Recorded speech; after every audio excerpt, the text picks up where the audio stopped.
بسم اللہ الرحمن الرحیم۔ السلام علیکم ورحمۃ اللہ وبرکاتہ۔ امید کرتا ہوں کہ آپ سب خیریت سے ہوں گے۔ آج کا جو ہمارا ٹاپک ہے وہ سورہ یوسف کا دوسرا حصہ ہے۔ کل ہم نے سورہ یوسف کے پہلے کچھ رکوع پڑھے تھے اور آج ہم انشاءاللہ سورہ یوسف کو مکمل کر لیں گے اللہ تعالیٰ کی توفیق سے۔ تو اس کا آغاز کرتے ہیں۔ اعوذ باللہ من الشیطان الرجیم، بسم اللہ الرحمن الرحیم۔ کل جو ہمارا سبق تھا وہ نصاب تھا پہلے کچھ رکوعات کا، اور آج کا جو ہمارا سبق ہوگا وہ زلیخا کا واقعہ جہاں پر ختم ہوتا ہے وہاں سے ہم آگے چلیں گے اور سورہ یوسف کے اختتام تک انشاءاللہ آج ہم اس کو مکمل کریں گے۔ تو آغاز کرتے ہیں۔ اعوذ باللہ من الشیطان الرجیم، بسم اللہ الرحمن الرحیم۔ سب سے پہلے کچھ تلاوت کر لیں اور تلاوت کے بعد اس کے بعد ہم آگے بڑھیں گے۔ اعوذ باللہ من الشیطان الرجیم، بسم اللہ الرحمن الرحیم۔ ودخل معه السجن فتيان قال أحدهما إني أراني أعصر خمرا وقال الآخر إني أراني أحمل فوق رأسي خبزا تأكل الطير منه نبئنا بتأويله إنا نراك من المحسنين قال لا يأتيكما طعام ترزقانه إلا نبأتكما بتأويله قبل أن يأتيكما ذلكما مما علمني ربي إني تركت ملة قوم لا يؤمنون بالله وهم بالآخرة هم كافرون واتبعت ملة آبائي إبراهيم وإسحاق ويعقوب ما كان لنا أن نشرك بالله من شيء ذلك من فضل الله علينا وعلى الناس ولكن أكثر الناس لا يشكرون يا صاحبي السجن أأرباب متفرقون خير أم الله الواحد القهار ما تعبدون من دونه إلا أسماء سميتموها أنتم وآباؤكم ما أنزل الله بها من سلطان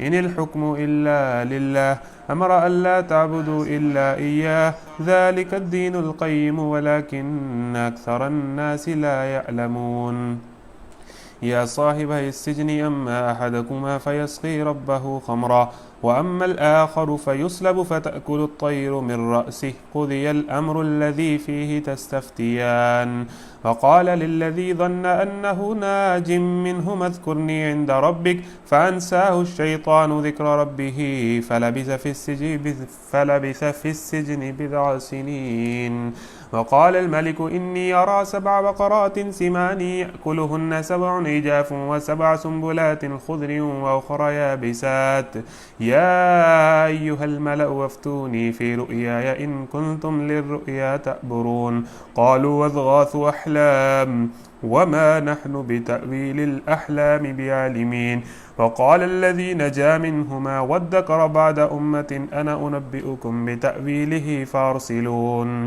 يوسف أيها الصديق أفتنا في 7 بقرات سمان يأكلهن 7 عجاف و7 سنبلات خضر وأخرى يابسات لعلي أرجع إلى الناس لعلهم يعلمون قال تزرعون 7 سنين دأبا فما حسدتم فذروه في سنبله إلا قليلا مما تأكلون ثم يأتي من بعد ذلك 7 شداد يأكلن ما قدمتم لهن إلا قليلا مما تحسنون ثم يأتي من بعد ذلك عام فيه يغاث الناس وفيه يعصرون۔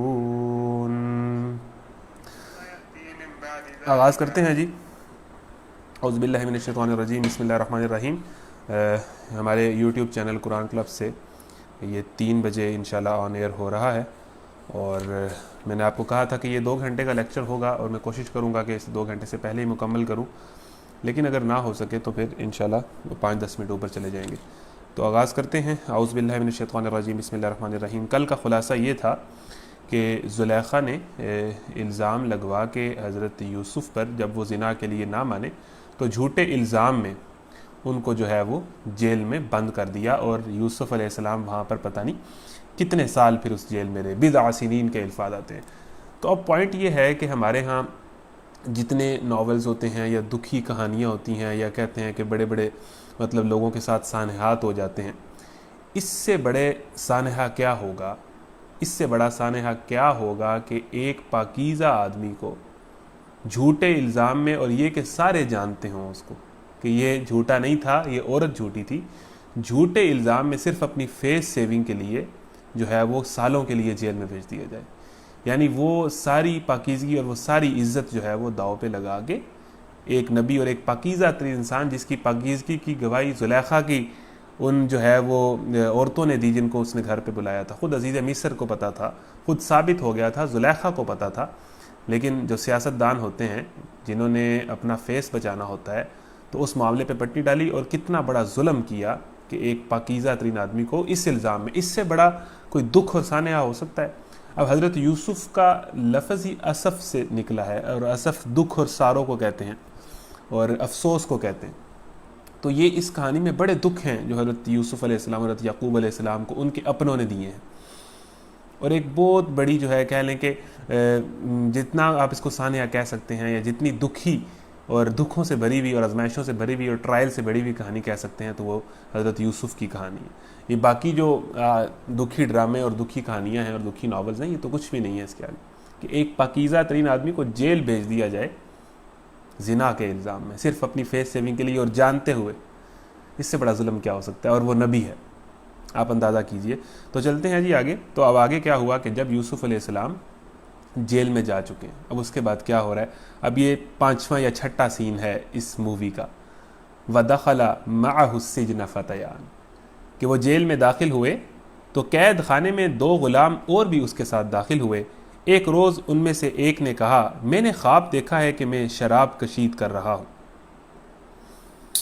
دوسرے نے کہا میں نے دیکھا کہ میرے سر پر روٹیاں رکھی ہیں اور پرندے ان کو کھا رہے ہیں. دونوں نے کہا ہمیں اس کی تعبیر بتائیے، ہم دیکھتے ہیں کہ آپ ایک نیک آدمی ہیں. اِنَّا نَرَاكَ مِنَ الْمُحْسِنِينَ. اب جو پاکیزہ آدمی ہوتا ہے، جو ٹھیک آدمی ہوتا ہے، جو ایک نمبر آدمی ہوتا ہے، وہ ہر جگہ اس کی ذات سے خوشبو پھیلتی ہے. اب جیل میں کس طرح کے لوگ ہوں گے؟ کرمنل، قاتل، زانی، کس طرح کے لوگ ہوں گے؟ Target colours. اور بادشاہوں کے جیل میں جہاں پر حضرت یوسف کو بھیجا گیا تھا تو وہاں پر کس طرح کے لوگ ہوں گے آپ کے خیال میں؟ جتنے بھی پریزنرز ہوں گے وہاں پر، جتنے بھی وہاں پر لوگ ہوں گے، کس طرح کے؟ کوئی قاتل ہے، کوئی ریپسٹ ہے، کس طرح کی کرمنل وہاں پر کمیونٹی ہوگی جس میں حضرت یوسف کو بھیجا گیا. اب اللہ تعالیٰ دیکھیں نا کہ ایک بہت بڑی پرسنالٹی کھڑی کر رہا ہے. اب وہ پہلے پرسنالٹی کنعان کے کھیت کھلیانوں میں اور گاؤں میں رہی ہے جس نے ایک جو ہے وہ رورل لائف سٹائل دیکھا ہے. اب وہی پرسنالٹی جو ہے وہ مشکلات اتنی آئی ہیں کہ اپنوں نے دھوکے دیے اور کنویں میں رہی ہے، وہی بازار میں بیچی گئی ہے. اور وہی پرسنالٹی اب اس پہ جو ہے وہ ایک بڑے محل، ایک بڑے گھر میں جو ہے اس کا انتظام و انصرام کر رہی ہے. پھر اسی پرسنالٹی نے وہاں کی ایلیٹ کلاس کو اسٹڈی کیا ہے. پھر ٹھیک ہے زلیخا نے جو اس کے ساتھ کیا اور ان سارے لوگوں کا رویہ، ان سارے لوگوں کی سوچ گھٹیا حضرت یوسف نے دیکھی. پھر وہی پرسنالٹی ان ٹرائل سے گزرتی ہوئی اب جیل کی دنیا دیکھ رہی ہے. یعنی کہ کوئی سیگمنٹ آف لائف نہیں چھوڑا. اللہ تعالیٰ نے حضرت یوسف کو ہر جگہ سے گزارا ہے کیونکہ انہوں نے دنیا کو لیڈ کرنا تھا. اور بندہ مومن ہے ہوتا ہی ایسا ہے کہ جو ہر چیز کو جانتا ہوتا ہے. تو حضرت یوسف کی جو ڈیولپمنٹ ہو رہی ہے، اللہ تعالیٰ کس طرح ایک بہت بڑے آدمی کو کھڑا کر رہا ہے. اب کہاں گئے؟ جیل. اور جیل میں 2 آدمی ان کے ساتھ اور داخل ہوئے. اب جیل میں جیل والے جو بہت ہی برے اور گھٹیا لوگ ہوتے ہیں، کریمنلز ہوتے ہیں، وہ بھی حضرت یوسف سے متاثر ہو رہے ہیں.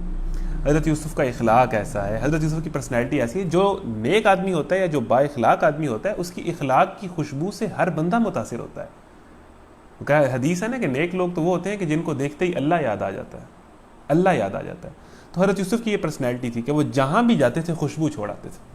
اب جیل کے کریمنل لوگ بھی کہہ رہے ہیں کہ نہیں، اس بندے میں کوئی بات ہے، یہ بندہ مختلف ہے، یہ بندہ مجرم لگتا نہیں ہے، اس بندے کی یہ جگہ لگتی نہیں ہے جہاں پر یہ آ گیا. اِنَّا نَرَاكَ مِنَ الْمُحْسِنِينَ. 2 قیدی داخل ہوئے ہیں اور وہ دونوں مطلب کسی جرم میں جیل میں آئے ہیں اور حضرت یوسف کے پاس آ گئے. حضرت یوسف کی کمپنی میں بیٹھنے کا لوگوں کو مزہ آتا ہوگا، حضرت یوسف سے بات کرنے کا لوگوں میں مزہ آتا ہوگا. حضرت یوسف کی پرسنالٹی ہے، ایک بندہ مومن کی پرسنالٹی ہے، باروب اور خوش اخلاق پرسنالٹی. ہم کہتے ہیں نا ہمارے ہاں جو مومنین ہوتے ہیں، او جی یہ گناہ گار ہے، ان سے تو دور رہو، او یہ تو گناہ گار ہیں، یہ تو گندے لوگ ہیں، یہ تو زانی لوگ ہیں، یہ تو نجس لوگ ہیں، ناپاک لوگ ہیں. لیکن بندہ مومن وہ ہوتا ہے جو ہر بندے میں رہ سکتا ہے، ہر بندہ اس کے قریب ہو سکتا ہے. جو دین کا دائی ہوتا ہے اس سے بندے اس کی فتووں والے مزاج سے دور نہیں ہوتے، بلکہ گناہ گار لوگ اس کے قریب ہوتے ہیں. سلام اس پر بروں کو جس نے فرمایا یہ میرے ہیں.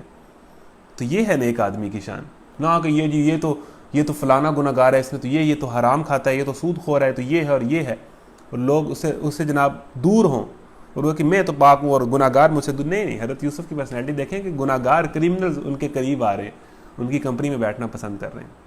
یہ ہے اخلاق اور یہ ہے داعیانہ مزاج جو حضرت یوسف کا تھا. اب دیکھیں وہ حضرت یوسف کے پاس کمفرٹیبل فیل کر رہے تھے تبھی آئے. تو اب کیا ہوا کہ دونوں قیدی اپنی اپنی روح دادیں اپنے اپنے دکھ سنا رہے ہیں. قید خانے میں 2 غلام اور بھی اس کے ساتھ داخل ہوئے. ایک روز ان میں سے ایک نے کہا میں نے خواب دیکھا ہے کہ میں شراب کشید کر رہا ہوں. دوسرے نے کہا میں نے دیکھا کہ میرے سر پر روٹیاں رکھی ہیں اور پرندے ان کو کھا رہے ہیں. دونوں نے کہا ہمیں اس کی تعبیر بتائیے، ہم دیکھتے ہیں کہ آپ ایک نیک آدمی ہیں. یوسف نے کہا یہاں جو کھانا تمہیں ملا کرتا ہے اس کے آنے سے پہلے میں تمہیں ان خوابوں کی تعبیر بتا دوں گا. یہ ان علوم میں سے ہے جو میرے رب نے مجھے عطا کیے ہیں. واقعہ یہ ہے کہ میں نے ان لوگوں کا طریقہ چھوڑ کر جو اللہ پر ایمان نہیں لاتے اور آخرت کا انکار کرتے ہیں اپنے بزرگوں ابراہیم، اسحاق اور یعقوب علیہ السلام کا طریقہ اختیار کیا ہے. کل میں نے آپ کو بتایا تھا کہ حضرت ابراہیم پر دادا ہیں، حضرت اسحاق حضرت یوسف کے دادا ہیں، حضرت یعقوب حضرت یوسف کے ابا جان ہیں. تو وہ دیکھیں کتنا کنیکٹڈ ہے، مطلب یہ 4 نسلوں سے یہ نبوت چلی آ رہی ہے. حضرت ابراہیم نبی، حضرت اسحاق اور اسماعیل دونوں نبی، پھر اس کے بعد حضرت یعقوب نبی، پھر حضرت یوسف نبی. یہ لیگیسی کنٹینیو ہو رہی ہے اور وہ پورا کلیئر ہے ان کے مائنڈ میں، حضرت یوسف کے مائنڈ میں، مطلب پورا پتہ ہے اپنے باء اجداد کا، انبیاء کا، پورا کنیکٹڈ ہے ان کے ساتھ. تو ان کا ذکر کیا حضرت یوسف نے یہاں پر کہ میں اپنے بزرگوں ابراہیم، اسحاق اور یعقوب کا طریقہ اختیار کیا ہے. ہمارا یہ کام نہیں ہے کہ اللہ کے ساتھ کسی کو شریک ٹھہرائیں. در حقیقت یہ اللہ کا فضل ہے ہم پر اور تمام انسانوں پر کہ اس نے اپنے سوا کسی کا بندہ ہمیں نہیں بنایا، مگر اکثر لوگ شکر نہیں کرتے. اب دیکھیں اے زندان کے ساتھیوں، اب حضرت یوسف دا لائف ان جیل جو ہے یا دا لائف ان پریزن ہے حضرت یوسف کی، وہ بھی کمال ہے اور اس کے کئی پہلو ہیں کہ اب وہ جیل میں آ گئے ہیں اور یہ نہیں کہ اللہ سے گلہ کر رہے ہیں. اب جیل میں انہوں نے ایک نئی دنیا بسا لی ہے. اب جس جگہ پہ ہیں وہاں ایک نئی دنیا بسا لی ہے. لوگ آ رہے ہیں، جا رہے ہیں، مل رہے ہیں، لوگوں کو دعوت و تبلیغ شروع کر دی ہے. جیل میں بھی اللہ کے قریب کرنے کا موقع ہاتھ سے جانے نہیں دیا. مطلب جو بندہ مومن ہوتا ہے وہ تو بہانے ڈھونڈ رہا ہوتا ہے لوگوں کو اللہ کے قریب کرنے کے، اسے تو موقع چاہیے. اور یہ 2 لوگ ان کے پاس آئے اور اللہ حضرت یوسف نے کس زبردست انداز سے، یہ نہیں کہ صرف تبلیغ ہی شروع کر دی، پہلے ان کا مسئلہ بھی حل کیا. ہمارے ہاں جو دائی ہوتے ہیں ان کو بس تبلیغ ہی کرنی آتی ہے، لوگوں کے مسائل سے ان کو کوئی سروکار نہیں ہوتا. ٹھیک ہے نا، لوگوں کے مسائل سے ان کو کوئی بس تبلیغ ان کو آتی. پہلے ان کے مسائل سنیں، ان کے مسائل کا جواب دینے سے پہلے کہا کہ پہلے میں تمہیں اصل بات بتاتا ہوں. جیل میں بھی وہ اصل بات اللہ کی طرف بلانا اور اپنا اخلاق اور دین کی دعوت جو ہے وہ کر رہے ہیں جاری.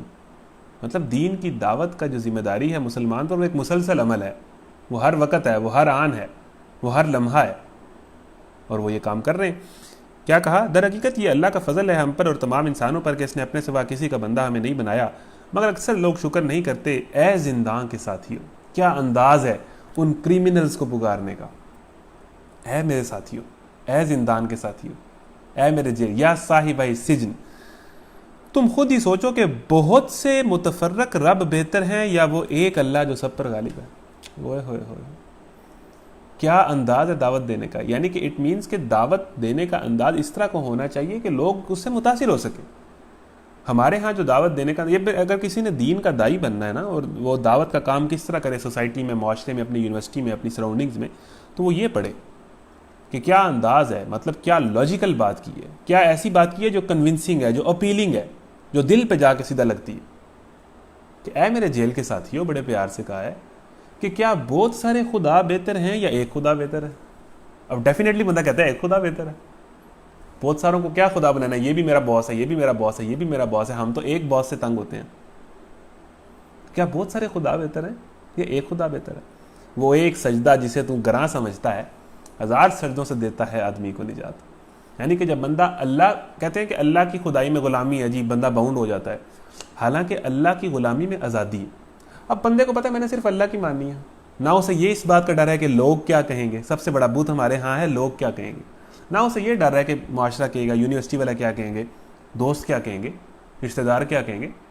اسے اس بات کی پرواہ ہے کہ اللہ کیا کہے گا اور اس کے رسول کیا کہیں گے. یعنی کہ جب بندہ ایک کو دے دے اختیار کہ میں نے تمہاری بات ماننی ہے، تو پھر وہ ساری، کبھی وہ نفس کی مان رہا ہے، کبھی وہ دل کی مان رہا ہے، کبھی وہ معاشرے کی مان رہا ہے، کبھی وہ کسی خاص وجہ سے کسی خاص مقام پہ لوگوں کی ایکسپیکٹیشنز کے مطابق ریئیکٹ کر رہا ہے. جس کو پتہ ہے میرا ایک خدا ہے، کتنی آسان زندگی ہوگی اس کی، کہ اسے نہ اس بات کا ڈر کہ لوگ کیا کہیں گے، نہ اسے اس بات کا ڈر کہ دل کی خواہشات کیا کہتی ہیں. تو بیسیکلی اللہ کی غلامی تو سب سے بڑی آزادی ہے، سب سے آسان زندگی ہے. تو کیا لاجیکل بات کی ہے حضرت یوسف نے، کیا انداز ہے، اور کیا مطلب دعوت دلیل کے ساتھ اور لاجیکل اور اپیلنگ اور کنونسنگ قسم کی دعوت ہونی چاہیے کہ کیا بہت سے خدا بہتر ہے کہ ایک خدا بہتر ہے. اب ان کے پاس تو کوئی جواب نہیں تھا، کیا کہہ سکتے تھے. مطلب ایک ہی جملے میں انہوں نے سارے شرک کے پرخچے اڑا کے رکھ دیے حضرت یوسف نے. کوئی پرسنالٹی تو تھی نا، تبھی تو لوگ قریب آتے تھے. تو کیا کہا کہ کیا بہت سارے متفرق خدا بہتر ہیں یا وہ ایک اللہ جو سب پر غالب ہے؟ اس کو چھوڑ کر تم جن کی بندگی کر رہے ہو وہ اس کے سوا کچھ نہیں ہے کہ بس چند نام ہیں جو تم نے رکھے ہوئے ہیں، یہ خدا ہے، یہ خدا ہے، یہ خدا ہے، جو تم نے اور تمہارے آباء و اجداد نے رکھ لیے. اللہ نے ان کے لیے کوئی سند اور ثبوت نازل نہیں کیا کہ یہ خدا ہے. فرما روائی کا اقتدار اللہ کے سوا کسی کے لیے نہیں. اس کا حکم ہے خود اس کے سوا تم کسی کی بندگی نہ کرو. خود اللہ کہہ رہا ہے کہ تم اللہ کے سوا کسی کی بات نہ مانو.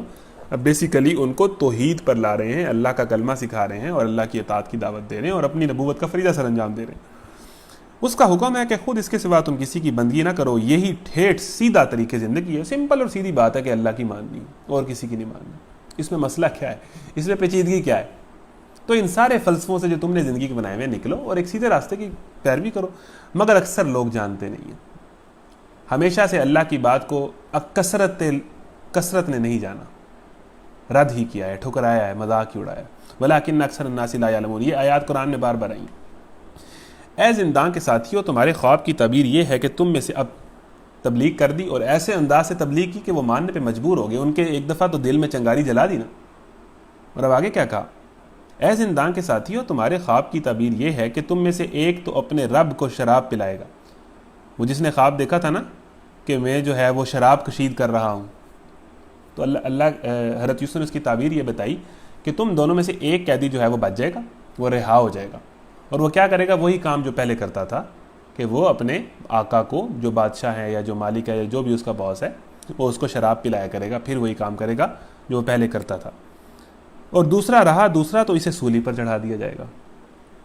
دوسرے نے مرنا ہے، اس کی پھانسی لکھ دی گئی ہے اور یہ پھانسی چڑھے گا. اور پرندے اس کا سر نوچ نوچ کر کھائیں گے. یعنی ظلم تھا مصر میں، ٹھیک ہے نا، بے حیائی بھی تھی، ظلم بھی تھا. اور یہ جھوٹے کیس میں لوگوں کو اندر کر دینے کا رواج عام تھا، جس طرح حضرت یوسف کے ساتھ ہوا، ٹھیک ہے نا. تو ظلم تھا، تو یعنی سے عبرتناک موت دی جائے گی. یعنی کہ اس کا جو بھی جرم تھا کہ اسے پھانسی لٹکا دیا جائے گا اور اس کے بعد اس کی لاش کو لوارث چھوڑ دیا جائے گا کہ پرندے آ کے اس کی لاش نوچ نوچ کے اس کی گوشت کھائیں گے، بوٹیاں کھائیں گے. عبرتناک، یعنی کہ بڑی کہہ لیں کہ صفاقانہ سزا اس کو دی جائے گی. فیصلہ ہو گیا ہے اس بات کا جو تم پوچھ رہے تھے. دونوں خوابوں کی تعبیر بھی بتا دی. پھر ان میں سے جس کے متعلق خیال تھا کہ وہ رہا ہو جائے گا، اس سے یوسف نے کہا کہ اپنے رب شاہ مصر سے میرا ذکر کرنا. اب آپ اندازہ کریں کہ جو رہا ہو جائے گا نا، اب اس کو حضرت یوسف کہہ رہے ہیں کہ تمہارے خواب کی تعبیر یہ ہے کہ تم اس جیل سے بچ جاؤ گے، رہا ہو جاؤ گے.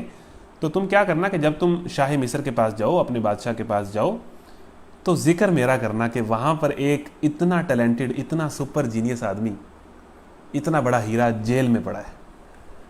جا کے وقت کے بادشاہ کو ذرا بتانا کہ ہو کیا رہا ہے آپ کی اسٹیٹ کے اندر، جا کے میرا ذکر کرنا. مگر شیطان نے اسے ایسا غفلت میں ڈالا کہ وہ اپنے رب شاہ مصر سے اس کا ذکر کرنا بھول گیا. جب وہ رہا ہوا تو وہ شیطان نا انسان کو اچھے کام بھلوا دیتا ہے. انسان جب نیکی کرنے کا سوچتا ہے نا، تو شیطان یہ نہیں کہتا کہ نہ کر، بلکہ وہ یہ کہتا ہے کہ بعد میں کر لیں، ڈیلے کر لیں، ابھی نہ کر، بعد میں کر لیں. یا تو یہ کرتا ہے پھر انسان وہ کرتا ہی نہیں ہے، یا پھر انسان شیطان کو بھلوا دیتا ہے اچھا کام.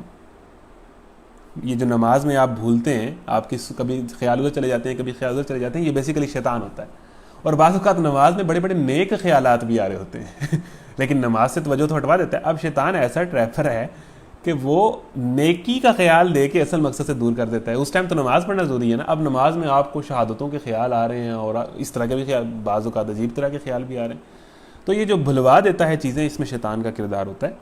تو یہ اچھا کام تھا حضرت یوسف کا، وہ ذکر کرتا ہے بادشاہ سے، تو اسے شیطان نے اس کے ذہن میں بات آنے نہیں دی.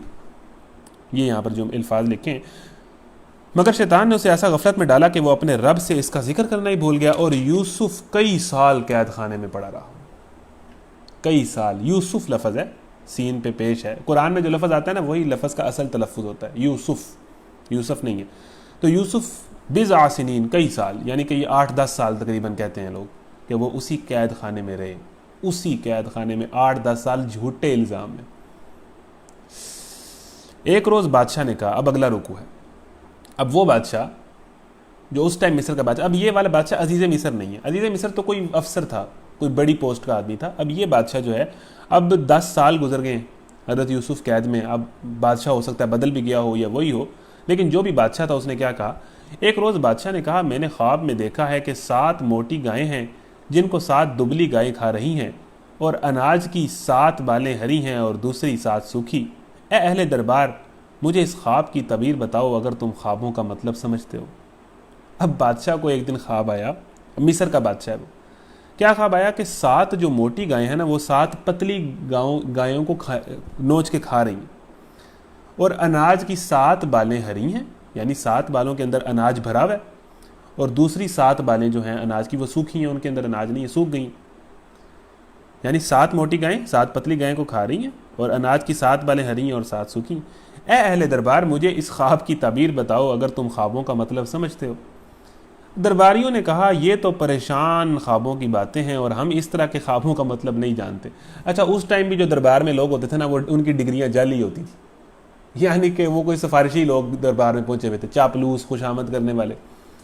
اچھا، اس ٹائم بھی جو سیاسی پوسٹوں میں لوگ تھے نا وہ نااہل ہی تھے، جس طرح آج پاکستان میں جعلی ڈگری والے اور نااہل لوگ جو ہیں حکمران بن جاتے ہیں، اسی طرح اس ٹائم بھی جو بادشاہ کے درباری تھے نا وہ سارا نالائق لوگ تھے، سارے درباری لوگ تھے اور نالائق تھے، ڈگریاں ساروں کی جعلی تھی، ٹھیک ہے۔ نااہل لوگ بڑی بڑی پوسٹوں پہ آئے ہوئے تھے، جنہیں زندگی کا شعور تھا انہیں بے زری نے مٹا دیا، جو گراں تھے سینہ خاک پر وہی بن کے بیٹھے ہیں معتبر، کہ جو ہیرا ہے وہ جیل میں پڑا ہے اور جو نااہل لوگ ہیں وہ بادشاہ کے دربار میں بیٹھے ہیں۔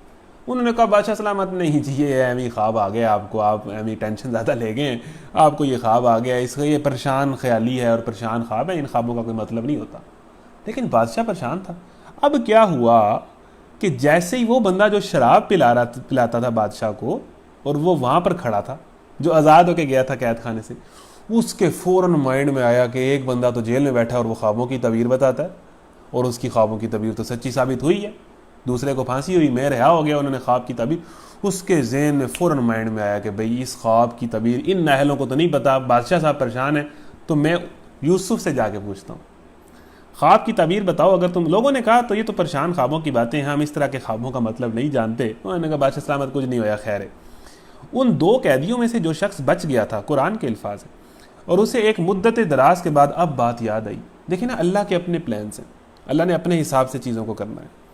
ایک مدت دراز کے بعد اب بات یاد آئی اور اس نے کہا میں آپ حضرات کو اس کی تعویل بتاتا ہوں، مجھے ذرا قید خانے میں یوسف کے پاس بھیج دیجیے۔ وہ بندہ وہی تھا، اس نے کہا میں بتا سکتا ہوں اس خواب کی تعبیر، آپ ذرا مجھے قید خانے بھیج دیں۔ ٹھیک ہے جی۔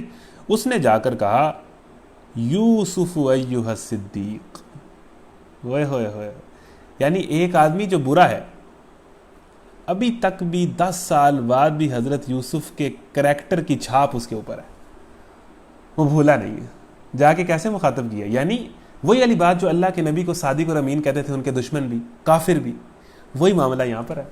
یہ ہوتا ہے کریکٹر، اور یہ کریکٹر ڈیولپ کرنا چاہتا ہے اسلام، کہ آپ کے دشمن بھی کافر بھی آپ کے اخلاق سے ایسے متاثر ہوں کہ کئی سال یاد رکھیں کہ یار اس بندے سے مجھے واسطہ پڑا تھا۔ اور ہم مسلمان پوری دنیا میں کس نام سے مشہور ہیں؟ فراڈیے، 2 نمبر، بیکاری، مانگنے والے، دھوکے باز۔ اور بالخصوص پاکستانیوں کی پہچان پوری دنیا میں کیا ہے آپ کو پتہ ہے؟ مسلمان کی تو پہچان ہی سچائی اور دیانتداری ہے، 2 نمبری فراڈ تو مسلمان کا کام نہیں ہے۔ اور المیہ یہ ہے کہ ہمارے سارے پاکستان کے برانڈ اور پاکستان کی چیزیں 2 نمبر، اور ہمیں باہر سے آنے والی چیزوں کا فخر ہوتا ہے، کہتے ہیں یہ میری گھڑی جاپان سے آئی ہے، یہ میرے بوٹ فلانے نے امریکہ سے بھیجے ہیں، اس لیے کہ پاکستان کا بتاتے ہوئے ہمیں شرم آتی ہے کہ پتہ ہے پاکستان 2 نمبر ہے۔ تو ہم 2 نمبر مشہور ہیں، اور اسلام مسلمان کو ایک صادق اور امین کے طور پر پیش کرنا چاہتا ہے۔ محمد صلی اللہ علیہ وسلم کچھ بھی ہو سکتے ہیں، جھوٹے نہیں ہو سکتے، کافر کہتے تھے۔ تو اس نے آ کے جو 10 سال بعد وہ آیا ہے اللہ کا بندہ، اور آ کے اس نے مخاطب کیسے کیا، یوسف و ایھا صدیق، اے یوسف سراپا سچائی، سراپا راستی، سراپا خیر، اے سچے انسان، اے سچوں میں سے سب سے زیادہ سچے انسان، یوسف و ایھا صدیق، مجھے اس خواب کا مطلب بتا کہ 7 موٹی گائیں جن کو 7 دبلی گائیں کھا رہی ہیں، اور 7 بالیں ہری ہیں اور 7 سوکھی، شاید کہ میں ان لوگوں کے پاس واپس جاؤں اور شاید کہ وہ جان لیں۔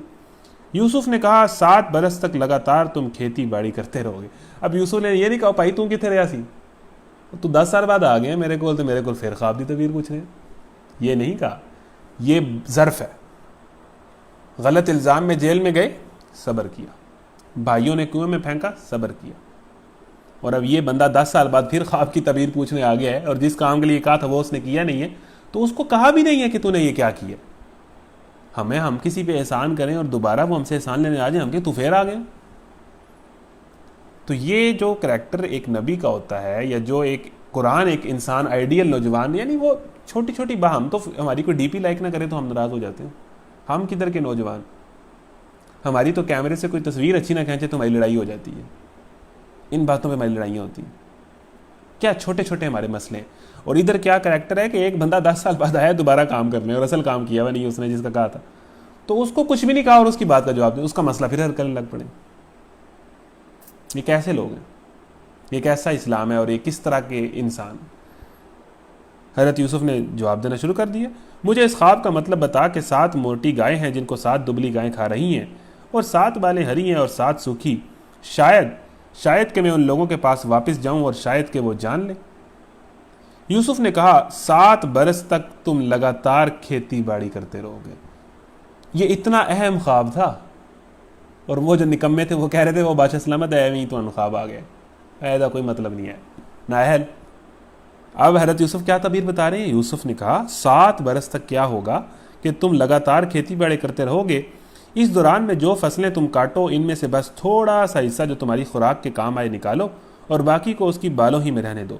پھر 7 برس بہت سخت آئیں گے، اس زمانے میں وہ سب غلہ کھا لیا جائے گا جو تم اس وقت کے لیے جمع کرو گے، اگر کچھ بچے گا تو بس وہی جو تم نے محفوظ کر رکھا ہوگا۔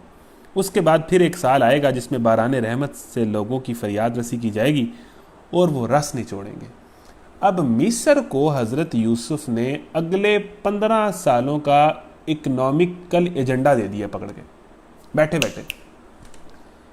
ہم سمجھتے ہیں کہ اسلام صرف نماز روزے کا نام ہے، او بھائی یہ پورا اکنامکل چارٹر اور پورا ایجنڈا اکنامکل پالیسی ایجپٹ کی اگلے 15 سال کی بنا کے دے دی ہے کہ یہ لو پکڑو۔ اگر آپ نے مصر کی اکانومی جو ہے وہ قحط آنے والا ہے، اور مصر کی اکانومی ہونے لگی ہے کلیپس، لوگوں کو کچھ ملنا نہیں ہے، لوگوں نے بھوکے مر جانا ہے، تو حضرت یوسف نے بیٹھے بیٹھے اگلے 15 سالہ مصر کے ایگریکلچر اور اکنامکل افیئرز کا پورا ایجنڈا بنا کے دے دیا۔ ویژن بڑا نا، دیکھیں نا کس لیول کی پرسنالٹی اللہ تعالیٰ نے تیار کی ہے، مطلب کتنے وہ مینیجر اور کتنے آرگنائزر اور کتنے ویژنری اور کتنا دور کا سوچنے والے تھے۔ اب اسلام کا تعلق پوری دنیا کو سنوارنے سے ہے۔ اس دنیا کی اکنامی کس نے اسٹیبل کرنی ہے؟ اسلامی اصولوں نے۔ اس دنیا کی پولیٹکس کس نے اصول پہ لانی ہے؟ اسلام نے۔ اسلام صرف مسجد تک محدود نہیں ہے، یہ بڑا ظلم کیا ہے ہم نے اسلام کے ساتھ کہ اس کو صرف مذہب بنا دیا۔ اب نبی ہیں اور پورے مصر کی اکنامکل اور ایگریکلچر پلاننگ کر رہے ہیں کہ کس طرح آپ نے مصر کو اگلے 15 سال چلانا ہے قحط اور کرائسس کی سچویشن کے اندر۔ اندازہ کریں، پورا ایک ایجنڈا بنا کے دے دیا اگلے 15 سالہ ایک خواب سے۔ اب یہ خواب اتنا امپارٹنٹ تھا کہ مصر کا پورا فیوچر اس پہ کھڑا تھا، اور وہ نااہل کہہ رہے تھے، یعنی کہ نااہل لوگ جن کو ملک نہیں چلانے آتے، جن کو وہ جو فیوچر کے بارے میں فورس ہی نہیں کر سکتے، جو بتا نہیں سکتے، نالائق لوگ سارے، اور ٹیلنٹ جیل میں بیٹھا ہے۔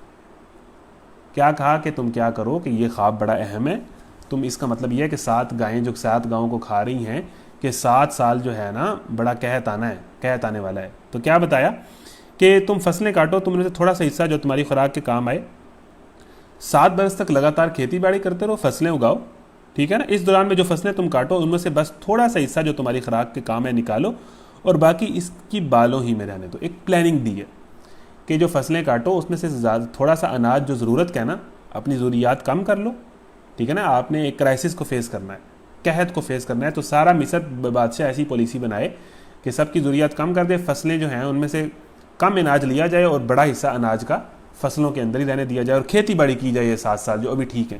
پھر اگلے 7 سال آنے ہیں قحط بہت ڈاڑا، اور پھر لوگوں نے بھوکے مرنا ہے، تو اگلے 7 سال جو تم نے وہ اناج جو نہیں کھایا ہوگا اور اسٹور کیا ہوگا، پھر وہ اگلے 7 سال آپ استعمال کریں گے۔ ایک پوری پالیسی بنا دی، پورا ایک جو ہے وہ روڈ میپ دے دیا، آپ اندازہ کریں۔ جو تمہاری خوراک کے کام ہے نکالو اور باقی کو اس کی بالوں ہی میں رہنے دو، پھر 7 برس بہت سخت آئیں گے۔ اس زمانے میں ہم سب غلہ کھا لیا جائے گا، یعنی 7 بالیں ہری ہیں اور 7 بالیں سوکھی ہیں، یہ اس خواب کا مطلب تھا۔ جو اس وقت کے لیے جمع کرو گے وہی غلہ تمہارے کام آئے گا اگلے 7 برس، اگر کچھ بچے گا تو بس وہی جو تم نے محفوظ کر رکھا ہوگا، ٹھیک ہے۔ اس کے بعد پھر ایک سال ایسا آئے گا، یعنی 14 سالوں بعد پھر ایک سال ایسا آئے گا، پھر بارشیں آئیں گی، باران رحمت برسے گا اور پھر زمینوں سے فصلیں اگے گی اور حالات سٹیبل ہوں گے۔ تو یہ پلان دیا اگلے 15 سالہ حضرت یوسف نے اس خواب کو دیکھ کے۔ تو بندہ مومن جو ہوتا ہے وہ دنیا کی ہر فیلڈ سے آگاہ ہوتا ہے اور اپ ٹو ڈیٹ ہوتا ہے۔ میں تو کہتا ہوں کہ آپ جہاں بھی ہیں، یونیورسٹیوں کا ماحول برا ہے تو غلط، وہ علیحدہ بحث ہے، لیکن ہمارے ہاں ایسے نوجوانوں کو جو دین پہ چلنے والے ہوں، متقی ہوں، حضرت یوسف کی طرح ان کی آئیڈیل زندگی ہو، گناہوں سے، بے حیائی سے، بد اخلاقی سے بچنے والے ہوں اور اپنی اپنی فیلڈ میں ایکسپرٹ ہوں، اور وہاں جا کے اپنے ملک کو سرو کریں اللہ کے قانون کے مطابق، اسلام کے مطابق، ریفارمز کریں ہم اس ملک کے اندر، ٹھیک ہے نا۔ اچھے لوگ جب اوپر جائیں گے تو حالات اچھے ہوں گے نا۔ آپ ایک کنوں کا درخت لگا دیں، کنوں کا بیج بو دیں، ٹھیک ہے جی، کنوں کا بیج بونے کے بعد سارا گاؤں اکٹھے ہو کے اللہ سے رو رو کے دعا کرنے لگ پڑے کہ یا اللہ یہاں پر امرود اگا دے، امرود اگائے گا؟ پھر آپ کہیں کہ اللہ تعالیٰ تو دعائیں قبول نہیں کرتا، یہ امرود کیوں نہیں اگ رہا؟ ہم نے گڑ گڑا کے رو رو کے دعا کی، آپ نے کنوں کا بیج بویا، بھائی کنوں ہی اگے گا۔ معجزات اللہ تعالیٰ نے یہ دنیا قانون کتابیں رکھی ہے، وہ جنت ہے جہاں پر آپ کی ہر خواہش پوری ہو جائے گی۔ تو جب ہمارے حکمران جو ہیں جنہیں نہ کوئی اسلام سے غرض ہو، نہ کوئی قانون اسلام سے غرض ہو، وہ یہاں پر ہم ان سے ہم ان کو اقتدار دیں اور ہم یہ ایکسپیکٹ کریں کہ پاکستان میں جو ہے وہ برائی اور بے حیائی اور بد اخلاقی ختم ہوگی اور انصاف ہوگا اور اسلام کا نظام آئے گا اور پاکستان کا مطلب کیا اور لا الہ الا اللہ، ایسے ہوگا؟ ایسے نہیں ہوگا۔ تو ہمیں آگے بڑھ کے اسلام کو سرو کرنا ہے، پاکستان کو سرو کرنا ہے، ٹیلنٹڈ لوگ اوپر جائیں اور سرو کریں۔ یہی ویژن حضرت یوسف کا ہے۔ حضرت یوسف نے کیا کہ پوری پالیسی بنا کے دے دی کہ کس طرح آپ نے اگلے 15 سال گزارنے ہیں، یعنی کتنا انٹرنیشنل لیول کا ویژن ہے، کتنا بڑا ویژن ہے۔ ہم بس اپنی 20,000 اور 30,000 کی منتھلی پے سے باہر سوچتے ہی نہیں ہیں۔ تو اس میں ایک یہ بات پتہ چلتی ہے کہ نوجوان، آئیڈیل نوجوان وہ ہے جس کے بڑے خواب ہوں، جس کے بڑے مشن ہوں۔ محبت مجھے ان جوانوں سے ہے ستاروں پہ جو ڈالتے ہیں کمند، شاہی کا جہاں اور ہے کرگس کا جہاں اور۔ یہ اقبال نے باتیں کی ہے نا کہ بڑے مشن، بڑے خواب، دور کی سوچنا، اور یہ لیڈر حضرت یوسف کے اندر نظر آ رہا تھا کہ کیسی ان کی سوچ تھی، کیسا ویژن تھا اور کیسی انہیں ملک کی فکر تھی۔ آگے چلیں جی۔ تو اس زمانے میں اس کے بعد پھر ایک سال آئے گا جس میں باران رحمت برسے گا، لوگوں کی فریاد رسی کی جائے گی اور وہ رس نچوڑیں گے۔ بادشاہ نے کہا اسے میرے پاس لاؤ۔ بادشاہ نے کہا اتنا ٹیلنٹڈ آدمی، اتنا ذہین آدمی، اتنا بڑا مائنڈ جیل میں بیٹھا ہے، یہ کون ہے بھائی؟ کب ہوا؟ کیسے ہوا؟ یہ کیا واقعہ ہے؟ بادشاہ نے کہا فائلیں کھولو ساری، یہ کب کا کیس ہے؟ کیا ہوا؟ کیسے ہوا؟ بادشاہ نے کہا جب اس نے خواب سنا، خواب کی تعبیر سنی اور ان اہلوں کا جواب سنا، حضرت یوسف کا جواب سنا، اس نے کہا اس کو میرے پاس لاؤ ابھی۔ یہ کون ہے؟ یہ یوسف نامی کون آدمی ہے؟ اس کو میرے پاس لاؤ۔ مگر جب شاہی فرستادہ یوسف کے پاس پہنچا تو اس نے کہا اپنے رب کے پاس واپس جا اور اس سے پوچھ کہ ان عورتوں کا کیا معاملہ ہے جنہوں نے اپنے ہاتھ کاٹ لیے تھے۔ اب حضرت یوسف کی شان بے نیازی چیک کریں کہ 10 سال بعد جس بندے کو دھکے دے کے اور جھوٹے الزام میں اور زد و کوب کر کے اور عزت اس کی اچھال کے جن اللہ کے نبی کو جیل میں بھیجا گیا، 10 سال بعد بادشاہی پروٹوکول سے بادشاہ نے طلب کیا ہے کہ اس قیدی کو حاضر کیا جائے، اور شاہی فرستادہ گیا ہے حضرت یوسف کو لینے کہ آ جائیں آپ جیل سے، بادشاہ نے طلب کیا ہے۔ حضرت یوسف نے کیا کہا؟ 10 سال ہو گئے ہیں، میں تھک گیا ہوں، میری بس ہو گئی ہے، شکر الحمدللہ میں یہاں سے نکل گیا۔ نا، کیا کہا؟ نا نا نا نا، ایسے نہیں، پہلے مسئلہ حل کرو، پہلے مسئلہ تو حل کرو، کہانی کیا ہے، پہلے اصل بات تو بتاؤ کہ وہ جو عورتوں کا معاملہ ہے پہلے وہ تو حل کرو جو مجھے جھوٹے الزام میں اندر کیا ہوا ہے۔ یہ کیا بات ہوئی کہ جناب بس میرا کیس آپ نے بس ٹھیک ہے مٹی پاؤ جی، FIR پھاڑ دیجیے، کہانی ختم کر دیجیے، آگے چلو؟ ایسے نہیں ہوگا، پہلے کیس سالو کرو، پہلے لوگوں کو بتاؤ حق کیا تھا۔ یہ شان بے نیازی تھی۔ اپنے رب کے پاس جاؤ، واپس جاؤ، رسول نے کہا واپس جاؤ، میں نے نہیں نکلنا یہاں سے تب تک جب تک یہ کیس نہیں سالو ہوتا اور حق بات نہیں واضح ہوتی اور انصاف نہیں ملتا۔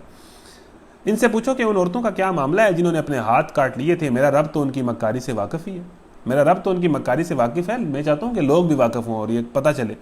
اس پر بادشاہ نے ان عورتوں سے دریافت کیا تمہارا کیا تجربہ ہے اس وقت کا جب تم نے یوسف کو رجانے کی کوشش کی تھی؟ سب نے یک زبان ہو کر کہا، کیس کھل گیا، فائلیں کھل گئیں، بادشاہ تک بات پہنچی کہ حضرت یوسف تو باہر نہیں آ رہے۔ بادشاہ نے کہا کیا مسئلہ ہے؟ بتایا گیا کہ ایک کیس ہوا تھا، ایک جھوٹے الزام میں وہ اندر ہے۔ بادشاہ نے کہا ابھی کیس کھولو بھائی، پرانی فائلیں کھولو، کیا واقعہ ہے؟ کیس کھلا، ریسرچ ہوئی، تحقیق ہوئی، انویسٹیگیشن ہوئی۔ ہاں جی، کون کون تھا اس کیس کے اندر؟ ہاں وہ ایک فلانے افسر کی بیوی تھی، ٹھیک ہے، باقی عورتیں تھیں، ساروں کو طلب کرو۔ اب وہ 10 سال بعد بیچاری بوڑھی ہو چکی ہیں ساری عورتیں، کوئی کدھر پڑی ہے کوئی کدھر پڑی ہے، ان ساروں کو ڈھونڈ ڈھونڈ کے طلب کیا گیا، ہاں جی آ جاؤ، اور پوچھا گیا۔ اس پر بادشاہ نے ان عورتوں نے دریافت کیا، ساروں کو طلب کر کے تمہارا کیا تجربہ ہے اس وقت کا جب تم نے یوسف کو رجانے کی کوشش کی تھی؟ سب نے یک زبان ہو کر کہا حاشا للہ، ہم نے تو اس میں بدی کا شائبہ تک نہیں پایا تھا۔ ساری عورتوں نے کہا کہ یوسف تو گناہ گار تھا ہی نہیں، یعنی کہ ایک بندے کے ساتھ ظلم ہو گیا، خاموش ہے ساری دنیا۔ اب جب بادشاہ نے طلب کیا اور بتایا تو ان ساروں نے گواہی دی کہ ساری عورتوں نے کہا کہ یوسف میں تو ہم نے برائی کا ذرہ اور شائبہ تک بھی نہیں پایا تھا، وہ تو ایسا آدمی تھا۔ سب نے یک زبان ہو کر کہا حاشا للہ، ہم نے تو اس میں بدی کا شائبہ تک نہ پایا۔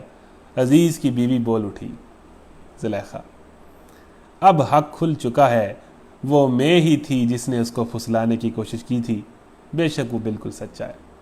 اب پہلے زلیخا صرف اپنی ایک خاص دوستوں کی کمیونٹی میں جو ہے اس کی پروفائل خراب ہوئی تھی، اب جناب پورے مصر میں اس کے کردار کا ڈھنڈورا پیٹا جا رہا، پتہ لگ گیا کہ اس عورت نے کیا کیا تھا، اور سرے دربار اس کو ماننا پڑا ہے کہ میں نے یوسف کے ساتھ زیادتی کی تھی اور میں نے اس کو زنا کی دعوت دی۔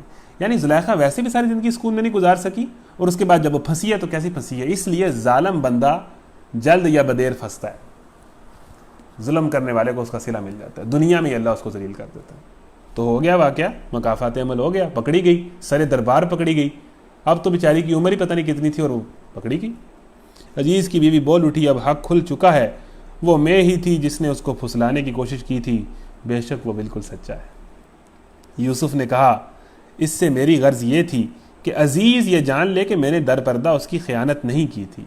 اب حضرت یوسف کی ایمانداری کا یہ لیول ہے کہ وہ کہہ رہے تھے کہ میں نے یہ کیس اس لیے سوال کروایا ہے کہ ایک تو لوگوں کو پتہ چل جائے، اور بالخصوص جس گھر میں ملازم تھا، میں اپنے عزیز کو یہ باور کروانا چاہتا ہوں کہ میں نے آپ کے ساتھ کوئی خیانت نہیں کی، میں نے جو آپ نے مجھے ذمہ داری دی تھی میں نے پوری کی، میں نے سارے کام پورے کیے، اور آپ کی گھر والی کے ساتھ میں نے غلط نیت سے کوئی کام نہیں کیا۔ میں اس بات کو روز روشن کی طرح واضح اور کلیئر کر دینا چاہتا ہوں اپنے مالک پر، عزیز پر، جس کی میں ملازمت میں تھا، جس کے میں تابع تھا، کہ میں نے کوئی ایسا کام نہیں کیا، میں نے کوئی خیانت نہیں کی۔ یہ بات کلیئر ہونی چاہیے۔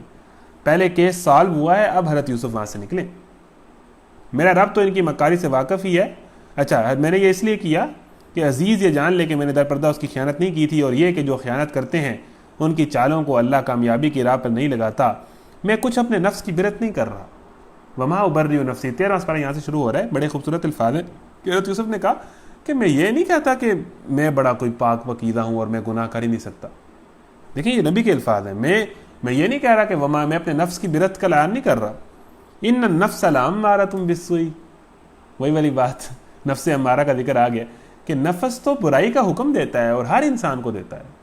ہر انسان، ہر مرد، ہر عورت جس میں جذبات ہیں، نفس تو اسے خواہشات پوری کرنے کی تلقین کرتا ہے، حرام طریقے سے بھی، غلط طریقے سے بھی۔ تو میں یہ نہیں کہہ رہا کہ میں اپنی نفس کی برت کا اعلان کر رہا ہوں۔ ان النفس لامارۃ بالسوء الا ما رحم ربی، کہ نفس تو جو ہے وہ تو برائی کا حکم دیتا ہے، نفس تو بدی پر اکساتا ہی ہے، الا یہ کہ کسی پر میرے رب کی رحمت ہو۔ لیکن نفس اسی کے کنٹرول میں آتا ہے جس پر اللہ رحم فرمائے، اور اللہ اپنی رحمت اسی پر کرتا ہے جو جد و جہد کرے، جستجو کرے، جس کے اندر طلب ہو۔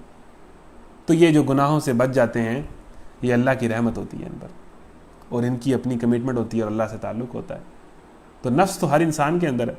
بڑی خوبصورت آیت ہے کہ نفس تو بدی پر ہی اکساتا ہے، الا یہ کہ کسی پر میرے رب کی رحمت ہو، بے شک میرا رب بڑا غفور اور رحیم ہے۔ اب دیکھیں نا، اللہ تعالیٰ نے حضرت یوسف کو بے حیائی سے اگر بچایا ہے تو امتحانات بھی تو کیے ہیں نا۔ تو امتحانات میں نے کل بھی کہا کہ زندگی میں آتے ہیں، اور اگر ہم ان کو پاس کر دیں تو پھر اللہ تعالیٰ کی رحمت میں ہم آتے ہیں، ادروائز پھر ہم اس میں آگے بڑھتے چلے جاتے ہیں۔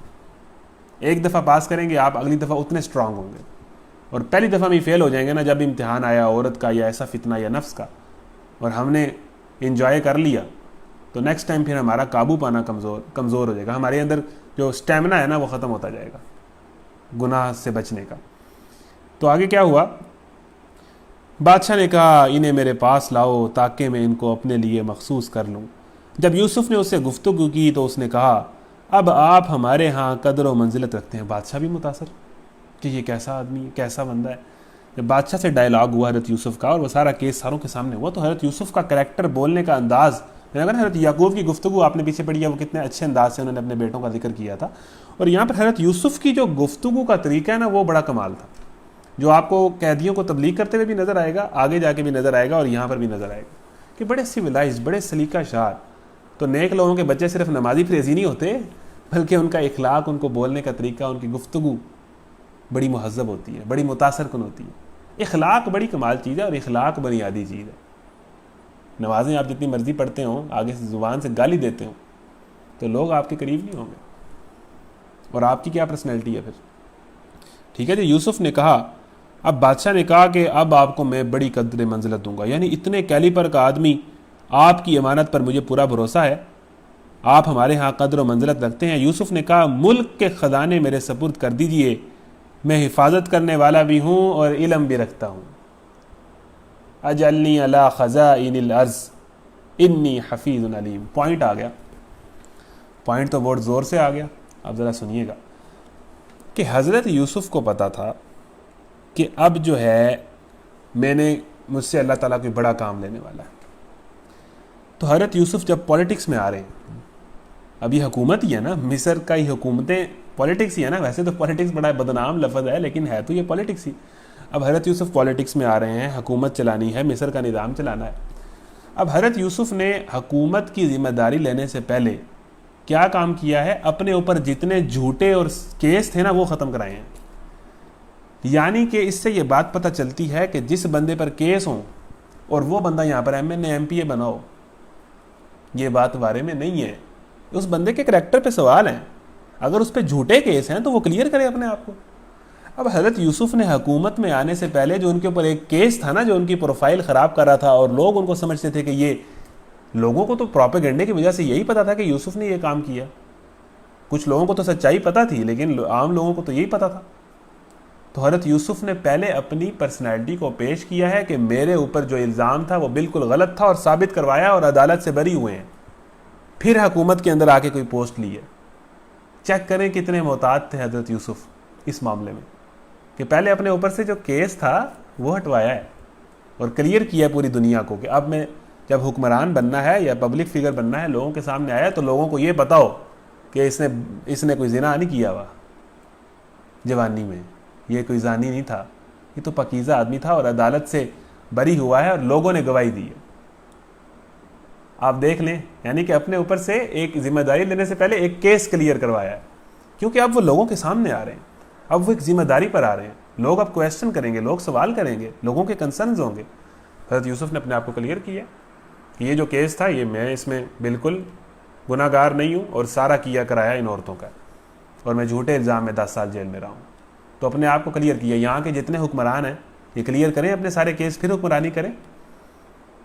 کسی پہ کتنی کرپشن کا الزام، کسی پہ کتنی کرپشن کا الزام، کو کسی معاملے میں عدالتوں کے چکر لگا رہا ہوتا ہے، کہ کسی معاملے میں کریں اپنے آپ کو کلیئر، اگر آپ نے حکومتیں کرنی ہے تو۔ حضرت یوسف کے یہ اس وقت پتہ چلتا۔ دوسری چیز کیا پتہ چلتی ہے کہ بادشاہ اتنا متاثر ہو گیا، بادشاہ نے کہا کہ آپ کو ہم بڑی قدر و منزلت دیتے ہیں۔ حضرت یوسف نے کہا مجھے سارے خزانوں کا اختیار دیتے ہیں۔ اب اس کی تفصیل میں یہ آتا ہے کہ پورے مصر کے بادشاہ حضرت یوسف بن گئے تھے، صرف وزیر خزانہ نہیں بنے تھے، پورے مصر کا کنٹرول حضرت یوسف کے پاس آ گیا تھا۔ آگے اس کی آیت تفصیل کرے گی، اور کہتے ہیں کہ اس وقت کا جو بادشاہ ہے وہ متاثر ہو کے حضرت یوسف پر ایمان لے آیا تھا، اور حضرت یوسف کا جو ہے وہ ایک کہنے کے ساتھی بن گیا تھا۔ اب نبی کے ہوتے ہوئے کوئی اور بندہ تو حکمران نہیں نہ ہو سکتا اس نبی کا پیروکار، یعنی ایک نبی ہیں اور جو ان کا صحابی ہے وہ بادشاہ اور نبی اس کے انڈر ہے، ایسے تو نہیں ہو سکتا۔ اب جب وہ ایمان لے آیا تو وہ چھوڑ گیا ہر چیز، اب سارا اختیار حضرت یوسف کے پاس آ گیا۔ ٹھیک ہے، تو اب دوسری بات حضرت یوسف نے کی، وہ اس سے بھی کمال ہے، انی حفیظ علیم، کہ میں حفاظت کرنے والا بھی ہوں اور میں علم والا بھی ہوں، میں جانتا بھی ہوں۔ یہ دو چیزیں صفات بتائی ہیں۔ اب اس سے ہمیں پتہ چلتا ہے کہ جب بھی کسی کو اختیار دینا ہو، گھر کا، اسکول کا، یا کسی بھی پبلک کی کسی پراپرٹی کا، ایم این اے بنانا ہو، ایم پی اے بنانا ہو، حکمران بنانا ہو، پریزیڈنٹ بنانا ہو، ذمہ دار بنانا ہو، کوئی بھی عہدہ دینا ہو نا، تو اس میں دو صفات ہونی چاہیے۔ ایک تو وہ امانت دار ہو، حفاظت کرنے والا ہو اس ذمہ داری کی، یعنی جو اس کو ذمہ داری سونپی جائے اس میں 2 نمبری نہ کرے، اس میں فراڈ نہ کرے، اس میں کرپشن نہ کرے، اس پہ یعنی امانت داری ثابت ہو، اس کے اوپر کوئی کرپشن کا الزام نہ ہو۔ 2 طرح کے الزام کلیئر کروائے ہیں حضرت یوسف نے، ایک اخلاقی کرپشن کا، میں آپ کو ساری باتیں سمجھا دینا چاہتا ہوں کہ ایک الزام ہوتا ہے اخلاقی کرپشن کا، کہ اخلاق اس بندے کا برا ہے، زنا کیا ہوا ہے یا شرابی ہے یا مطلب اس کی گفتگو میں گالیاں ہیں، بد اخلاق ہے، یہ بندے پہ اخلاقی طور پہ بندہ کرپٹ ہے۔ دوسرا بندے پہ الزام ہوتا ہے مالی طور پہ کرپشن کا، کہ اس نے پیسوں میں ہیر پھیر کیا ہے، اس نے فلانی ذمہ داری میں فلانی پوسٹ میں یا فلانے مقام پر اس کے اوپر اتنی کرپشن کا الزام ہے۔ تو حضرت یوسف نے مالی کرپشن کا بھی الزام کلیئر کیا، اخلاقی کرپشن کا بھی الزام کلیئر کیا۔ تو کسی کو بھی حکمران بنانا ہو نا، کسی کو بھی ذمہ داری دینا ہو تو نہ وہ اخلاقی طور پہ کرپٹ ہونا چاہیے، اس کی پروفائل تھرو آؤٹ ساری لائف کی کلیئر ہو، اور نہ وہ مالی طور پہ کرپٹ ہو۔ حضرت یوسف نے دونوں چیزیں بتائیں، جو زنا کا الزام تھا کلیئر کروایا، اور جو دوسرا کیا تھا کہ مالی طور پر ان کی پروفائل سامنے تھی۔ عزیز مصر سے یہی بات تو کلیئر کروائی نا کہ میں نے آپ سے کوئی خیانت نہیں کی۔ عزیز مصر نے سارا گھر کا نظام، لوگوں کا آنا جانا، سارا انتظام و انصرام، کھانے کا آنا، معاملات، پیسے کے معاملات، فائنینشیل چیزیں، ساری چیزیں عزیز مصر کا سارا گھر حضرت یوسف چلا رہے تھے جب وہ ان کے ملازمت میں تھے، تو اس میں ایک پیسے کی بھی ہیر پھیر نہیں کی۔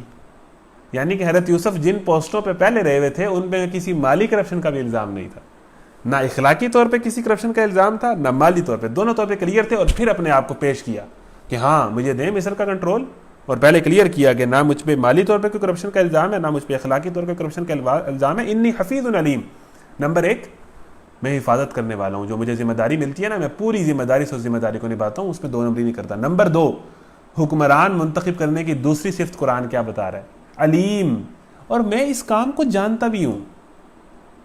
ہمارے ہاں کوئی کہیں سے اٹھ کے کسی جگہ کا وزیر لگ جاتا ہے، اسے اس چیز کا پتہ نہیں ہوتا، نہ وہ اس فیلڈ کا ہوتا ہے، نہ اس فیلڈ کی اس کے پاس کوئی ڈگری ہوتی ہے۔ حضرت یوسف نے کہا کہ میں مینجمنٹ تھرو آؤٹ، پہلے ایک بہت بڑے عزیز مصر کے گھر کی بھی ساری کی ہوئی ہے، اور ٹھیک ہے، حضرت یوسف کی جو وہ صلاحیت تھی کہ 15 سال کا اکنامیکل ایجنڈا دے دیا تھا مصر کو، ٹھیک ہے نا، ایگریکلچر کا ایجنڈا دے دیا تھا اور اگلی 15 سال کی پلاننگ کر کے دے دی تھی۔ تو اپنی صلاحیت سے اور اپنے کردار سے کہا کہ میں جانتا ہوں، یعنی میری ڈگری جعلی کوئی نہیں ہے، انی حفیظ علیم، میں جانتا ہوں یہ کام کیسے کرنا ہے، میں نااہل نہیں ہوں۔ یہ جو بادشاہ کے درباری تھے سارے نااہل تھے۔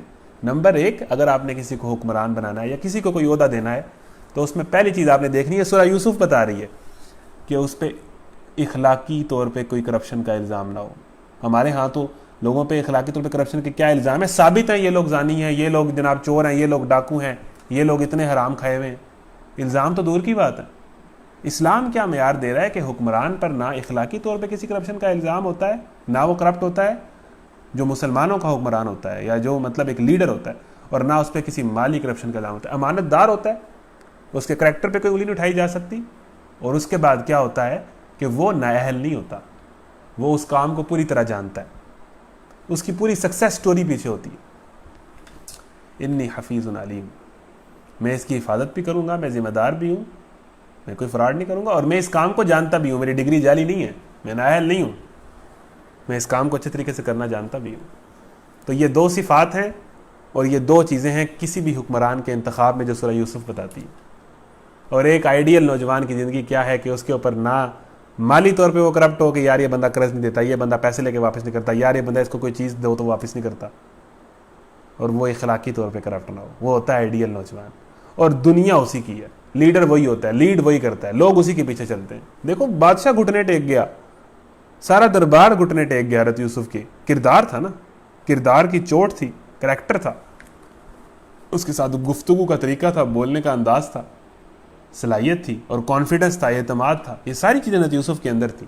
یہ بڑا اہم ٹاپک تھا، اس کی میں نے تفصیل کی ہے کہ مجھے زمین کے خزانے دے دیجئے، اجلنی علی خزائن الارض، میں حفاظت کرنے والا بھی ہوں اور علم بھی رکھتا ہوں۔ اس طرح ہم نے اس سرزمین میں یوسف کے لیے اقتدار کی راہ ہموار کی، وہ مختار تھا کہ اس میں جہاں چاہے اپنی جگہ بنائے۔ اب یہ آیت کلیئر کر دیتی ہے کہ حضرت یوسف کے پاس صرف خزانوں کا اختیار نہیں تھا، حضرت یوسف کے پاس جہاں چاہتے تھے اپنی جگہ بناتے تھے، پورا مصر میں وہ جہاں چاہتے تھے سارا کچھ ان کے کنٹرول میں تھا۔ گدا کو بادشاہ یا بادشاہوں کو گدا کر دے، میرے مالک تو جب چاہے کسی کو کیا سے کیا کر دے۔ کہاں کنواں اور کہاں مصر کی بادشاہت۔ اللہ تعالیٰ کے لیے کچھ بھی کرنا مشکل نہیں ہے. اللہ تعالیٰ کے اپنے پلان ہیں. وہ جس کو چاہتا ہے زمین پہ دے مارتا ہے, جس کو چاہتا ہے آسمانوں پہ لے جاتا ہے. کہاں کنویں میں اکیلے راتیں اور کہاں آج مصر کی بادشاہت مل رہی ہے. آپ اندازہ کیجئے کیا مکافات عمل ہے. کیا مطلب, تھوڑا سا صبر کریں, اللہ دے گا. آگے جو آیت بیان ہوئی ہے کہ اس لیول کی کامیابی حاصل کرنے کا ٹول کیا ہے. اس لیول کی کامیابی, ڈاؤن فال سے وہ ہائٹس آف کنگ شپ, وہاں تک جانے کا جو ٹول ہے وہ حضرت یوسف نے خود بتایا ہے. اپنی سکسیس سٹوری کا جو راز ہے نا, کہتے ہیں نا کہ بڑے بڑے کامیاب لوگ ہیں, ان کو اسٹڈی کریں ان کی کامیابی کا راز کیا ہے. حضرت یوسف کی لائف بتا رہی ہے کہ لائف تو انہوں نے گزاری ہے, اور کس طرح پوری دنیا کے گھات گھات کا پانی پی کے کہاں تک پہنچے. تو کامیابی کا جو ٹول ہے نا, وہ حضرت یوسف بتانے لگے ہیں. ذرا سنیے حضرت یوسف کیا کہتے ہیں. اس طرح ہم نے اس زمین میں یوسف کے لیے اقتدار ہموار کیا, وہ مختار تھا, اس میں جہاں چاہے گا اپنی جگہ بنائے گا. ہم اپنی رحمت سے جس کو چاہتے ہیں نوازتے ہیں. نیک لوگوں کا اجر ہمارے ہاں مارا نہیں جاتا, اور آخرت کا اجر ان لوگوں کے لیے زیادہ بہتر ہے جو ایمان لے آئے اور خدا ترسی کے ساتھ کام کرتے ہیں. ولا نضیع اجر المحسنین, اللہ نے بتایا ہے کہ اس لیول کی کامیابی کیسے حاصل ہوتی ہے کہ ولا نضیع اجر المحسنین. نمبر 1, آپ لوگوں پہ احسان کرنے والے ہوں. قیدیوں کا واقعہ, اب زلیخا کو بھی معاف کر دیا, لیکن اپنے آپ کو کلیئر کرنا چاہتے تھے. اس قیدی کو جو 10 سال بعد آیا کچھ نہ کہا, آگے چل کے اپنے بھائیوں کو بھی معاف کریں گے. کسی سے اپنی ذات کے لیے بدلنے لیا. ایک تو آپ محسن ہو, لوگوں کے ساتھ احسان کرنے والے ہوں. ولا اجر الاخرۃ خیر للذین آمنوا وکانوا یتقون. نمبر 2, آپ متقی ہوں, آپ اللہ کا خوف رکھنے والے ہیں. زندگی کے ہر معاملے میں آپ اللہ سے ڈر جائیں. کامیابیاں آپ کے قدم چومیں گی, اور دنیا کی کامیابیاں آپ کے قدم چومیں گی. وجاء اخوۃ یوسف فدخلوا علیہ فعرفهم لهم منکر. اگلا رکوع ہے, یوسف کے بھائی مصر آئے اور اس کے ہاں حاضر ہوئے. اس نے انہیں پہچان لیا مگر وہ اس سے ناآشنا تھے. وجاء اخوۃ یوسف فدخلوا علیہ فعرفهم وهم له منکرون. رکوع اگلا آ گیا, بادشاہ بن گئے, مصر کا اختیار ان کے پاس آ گیا. اب اس بات کو بھی کئی سال گزر گئے. مصر کے حالات حضرت یوسف نے اپنی کمال پلاننگ سے سٹیبل کر دیے. جو قحط آنے والا تھا نا, یہ قحط کا جو دور تھا, یہ وہ دور چل رہا ہے. کیا ہوا کہ یوسف کے بھائی 10 بھائی محل میں داخل ہوئے. اب حضرت یوسف بیٹھے ہوں گے, دروازہ کھلا ہوگا, 1 2 3 4 5 6 7 8 9 10 بندے ایک دم حاضر ہوئے ہوں گے. تو آپ اندازہ کریں کہ حضرت کیا وہ کیفیت بنی ہوگی کہ کل جنہوں نے کنویں میں پھینکا تھا, آج میں بادشاہی کے تخت پہ بیٹھا ہوں اور 10 بندے آئے ہیں. اب حضرت یوسف نے 10 بندے جب اکٹھے آئے تو پہچان لیا کہ یہ تو میرے وہی 10 بھائی ہیں. آپ اندازہ کریں کہ یہ کس طرح کی کہانی ہے, کیا ڈاؤن فال, کیا اپس اینڈ ڈاؤن ہے اس کے اندر, کہاں سے کہاں بات پہنچ گئی. مصر کے بادشاہ بن کے تخت پہ بیٹھے ہیں, قحط کا دور چلا ہوا ہے, حالات خراب ہیں, لیکن حضرت یوسف نے مصر کی حالت ٹھیک رکھی ہوئی. کنعان سے آئے تھے نا, کنعان میں تھے نا, مصر کے ساتھ جو کنعان ہے وہاں سے حضرت یوسف کے بھائی آئے تھے, یہ وہاں رہتے تھے. یوسف کے بھائی مصر آئے اور اس کے ہاں حاضر ہوئے.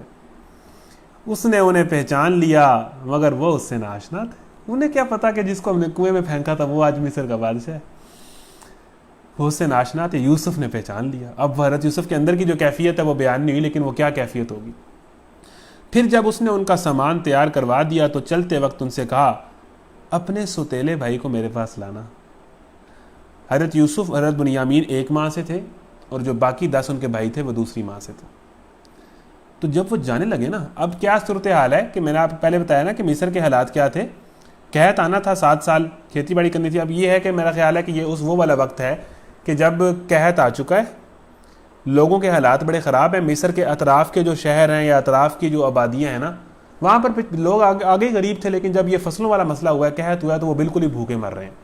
لیکن یہ ہے کہ مصر کے حالات حضرت یوسف نے اپنی پلاننگ سے سٹیبل کیے ہوئے ہیں قحط کے دور میں بھی. اور مصر کی یہ پوزیشن ہے کہ وہ دوسرے ملکوں کو قرضے دے رہا ہے, آس پاس کی آبادیوں کے, آس پاس کے قصبوں کو, آس پاس کے شہروں کی بھی مدد کر رہا ہے.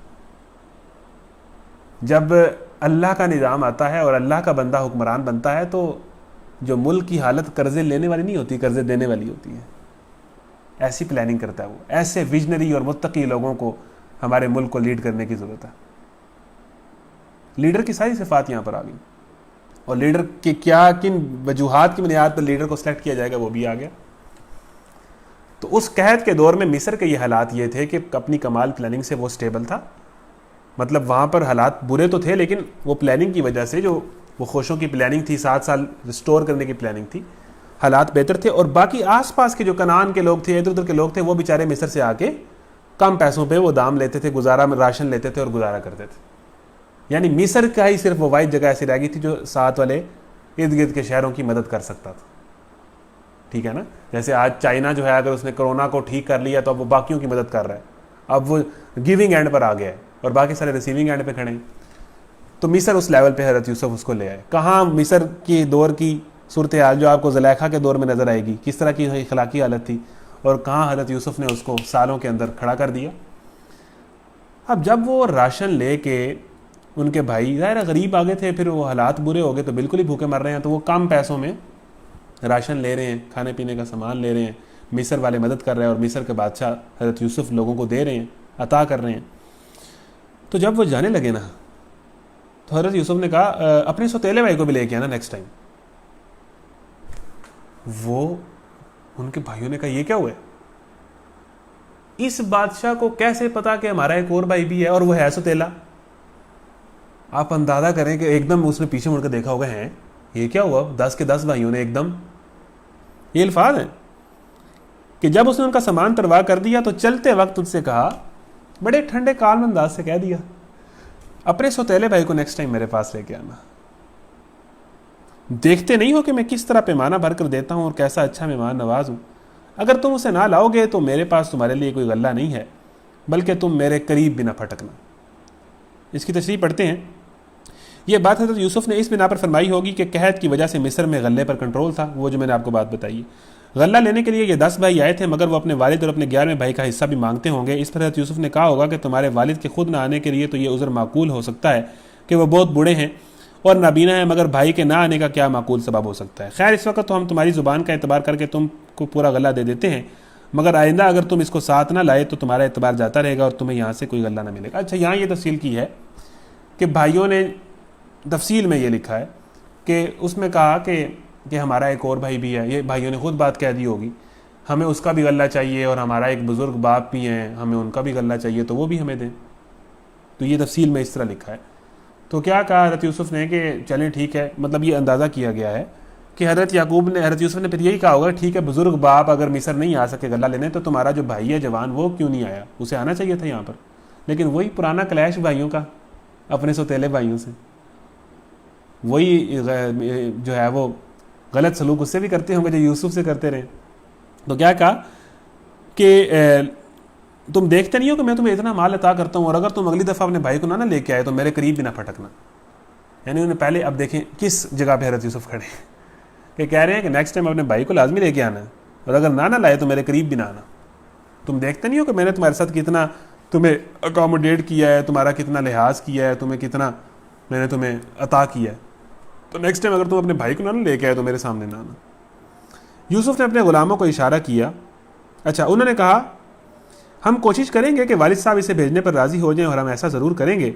یوسف نے اپنے غلاموں کو اشارہ کیا کہ ان لوگوں نے غلے کے عوض جو مال دیا ہے وہ چپکے سے ان کے سامان ہی میں رکھ دو. اب انہوں نے جو تھوڑی سی معمولی پیمنٹ کی تھی نا وہ غلہ لینے کی ان کے بھائیوں نے مصر والوں کو, تو حضرت یوسف نے اپنے غلاموں کو کہا, اپنے ملازموں کو کہا کہ ایسا کریں کہ انہوں نے جو پیمنٹ دی ہے نا اس راشن کی وہ بھی چپکے سے ان کے سامان کے اندر ہی رکھ دیں, یعنی فری, ان کو نہیں بتانا لیکن چپکے سے ان کے سامان کے اندر ہی رکھ دیں. ان لوگوں نے غلے کے عوض جو مال دیا ہے وہ چپکے سے ان کے سامان ہی میں رکھ دو. یہ یوسف نے اس امید پر کیا کہ گھر پہنچ کر وہ اپنا واپس پایا ہوا مال پہچان جائیں گے یا اس فیاضی پر احسان مند ہوں گے کہ عجب نہیں کہ پھر پلٹیں. اور حضرت یوسف کی دیکھیں نا ذہن کتنا شارپ ہے کہ انہوں نے کیا کیا کہ جو انہوں نے پیسے دیے تھوڑی سی پیمنٹ دی تھی وہ بھی ان کے سامان میں رکھ دی, اس امید پہ کہ جب یہ گھر جائیں گے تو دیکھیں گے یار کیسے کمال بادشاہ سلامت ہیں کہ ہم سے پیسے بھی انہوں نے واپس کر دیے, تو نیکسٹ ٹائم وہ پھر آئیں گے کہ اتنے اچھے بادشاہ سلامت ہیں, اتنے سخی ہیں تو ہمیں وہ اور عطا کریں گے. تو اس وجہ سے وہ پھر آئیں گے یہاں پر میرے پاس. اب گارنٹی تو نہیں تھی نا کہ وہ آتے ہیں کہ نہیں آتے, کہا تو تھا کہ لے کے آنا نیکسٹ ٹائم, لیکن اس کا طریقہ کار یہ کیا کہ ان کے پیسے ان کے سامان میں ڈال دیے کہ نیکسٹ ٹائم پھر آئیں, اس خوشی میں کہ یہ اتنے احسان مند بادشاہ ہیں. جب وہ اپنے باپ کے پاس گئے تو کہا ابا جان آئندہ ہم کو غلہ دینے سے انکار کر دیا گیا ہے، لہٰذا آپ ہمارے بھائی کو ہمارے ساتھ بھیج دیجئے تاکہ ہم غلہ لے آئیں اور اس کی حفاظت کے ہم ذمہ دار ہیں۔ اب دیکھیں وہی بھائی جنہوں نے آج سے 20 25 30 سال پہلے حضرت یوسف کی اجازت مانگی تھی، اور کس لیے مانگی تھی کہ حضرت یوسف کو سائیڈ لائن کر دیں گے اور ابا جان کی توجہ حاصل کر لیں گے، ہوا وہ بھی نہیں۔ اچھا ہوا وہ بھی نہیں، اب اتنے بیچارے سہمے ہوئے ہیں کہ اب بنیامین کی اجازت کیسے مانگے ابا جان سے؟ انہوں نے تو یوسف کے معاملے میں ہمیں بھگت لیا، تو وہ بیچارے اب بڑے ڈرے سہمے ابا جان سے کہہ رہے ہیں کہ وہ ہمیں پیسے اگلی دفعہ راشن نہیں دیں گے، ابا جان ہمیں بنیامین ہمارے ساتھ بھیج دیں، وہ بادشاہ سلامت۔ وہ اس دفعہ سچے ہیں، اس دفعہ بیچارے وہ سچے ہیں۔ پچھلی دفعہ وہی والی بات ہے نا گڈریا کی کہانی کے، جو جھوٹ بولتا تھا پھر ایک دن اس نے سچ بولا تو لوگوں نے اس کو جھوٹا ہی سمجھا۔ تو جھوٹا آدمی جب جھوٹ بولتا ہے نا تو پھر اس کو جھوٹی جب اس کی پہچان بن جاتی ہے تو پھر اس کی نیکی بھی کوئی نہیں اور اس کا سچ بھی کوئی نہیں مانتا۔ تو تاکہ ہم غلہ لے کر آئیں اور اس کی حفاظت کے ہم ذمہ دار ہیں۔ باپ نے جواب دیا، کیا میں اس کے معاملے میں تم پر ویسے ہی بھروسہ کروں جیسے اس سے پہلے اس کے بھائی کے معاملے میں تمہارے اوپر کیا تھا؟ حضرت یعقوب نے کہا، اچھا میں یوسف والے معاملے کی طرح بنیامین کے معاملے میں تمہارے پہ بھروسہ کر لوں، تم لوگوں پہ؟ اللہ ہی بہتر محافظ ہے اور وہ سب سے بڑھ کر رحم فرمانے والا ہے۔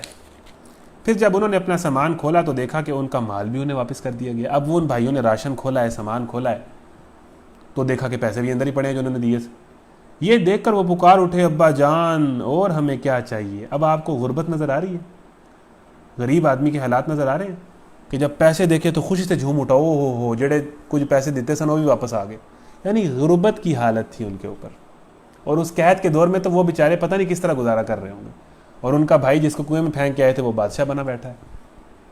ابا جان ہمیں کیا چاہیے؟ دیکھیے یہ ہمارا مال بھی ہمیں واپس دے دیا گیا ہے، بس اب ہم جائیں گے اور اپنے اہل و عیال کے لیے رسد لے کر آئیں گے، اپنے بھائی کی حفاظت بھی کریں گے اور ایک بار شتر اور زیادہ بھی لائیں گے، اتنے غلے کا اضافہ آسانی کے ساتھ ہو جائے گا۔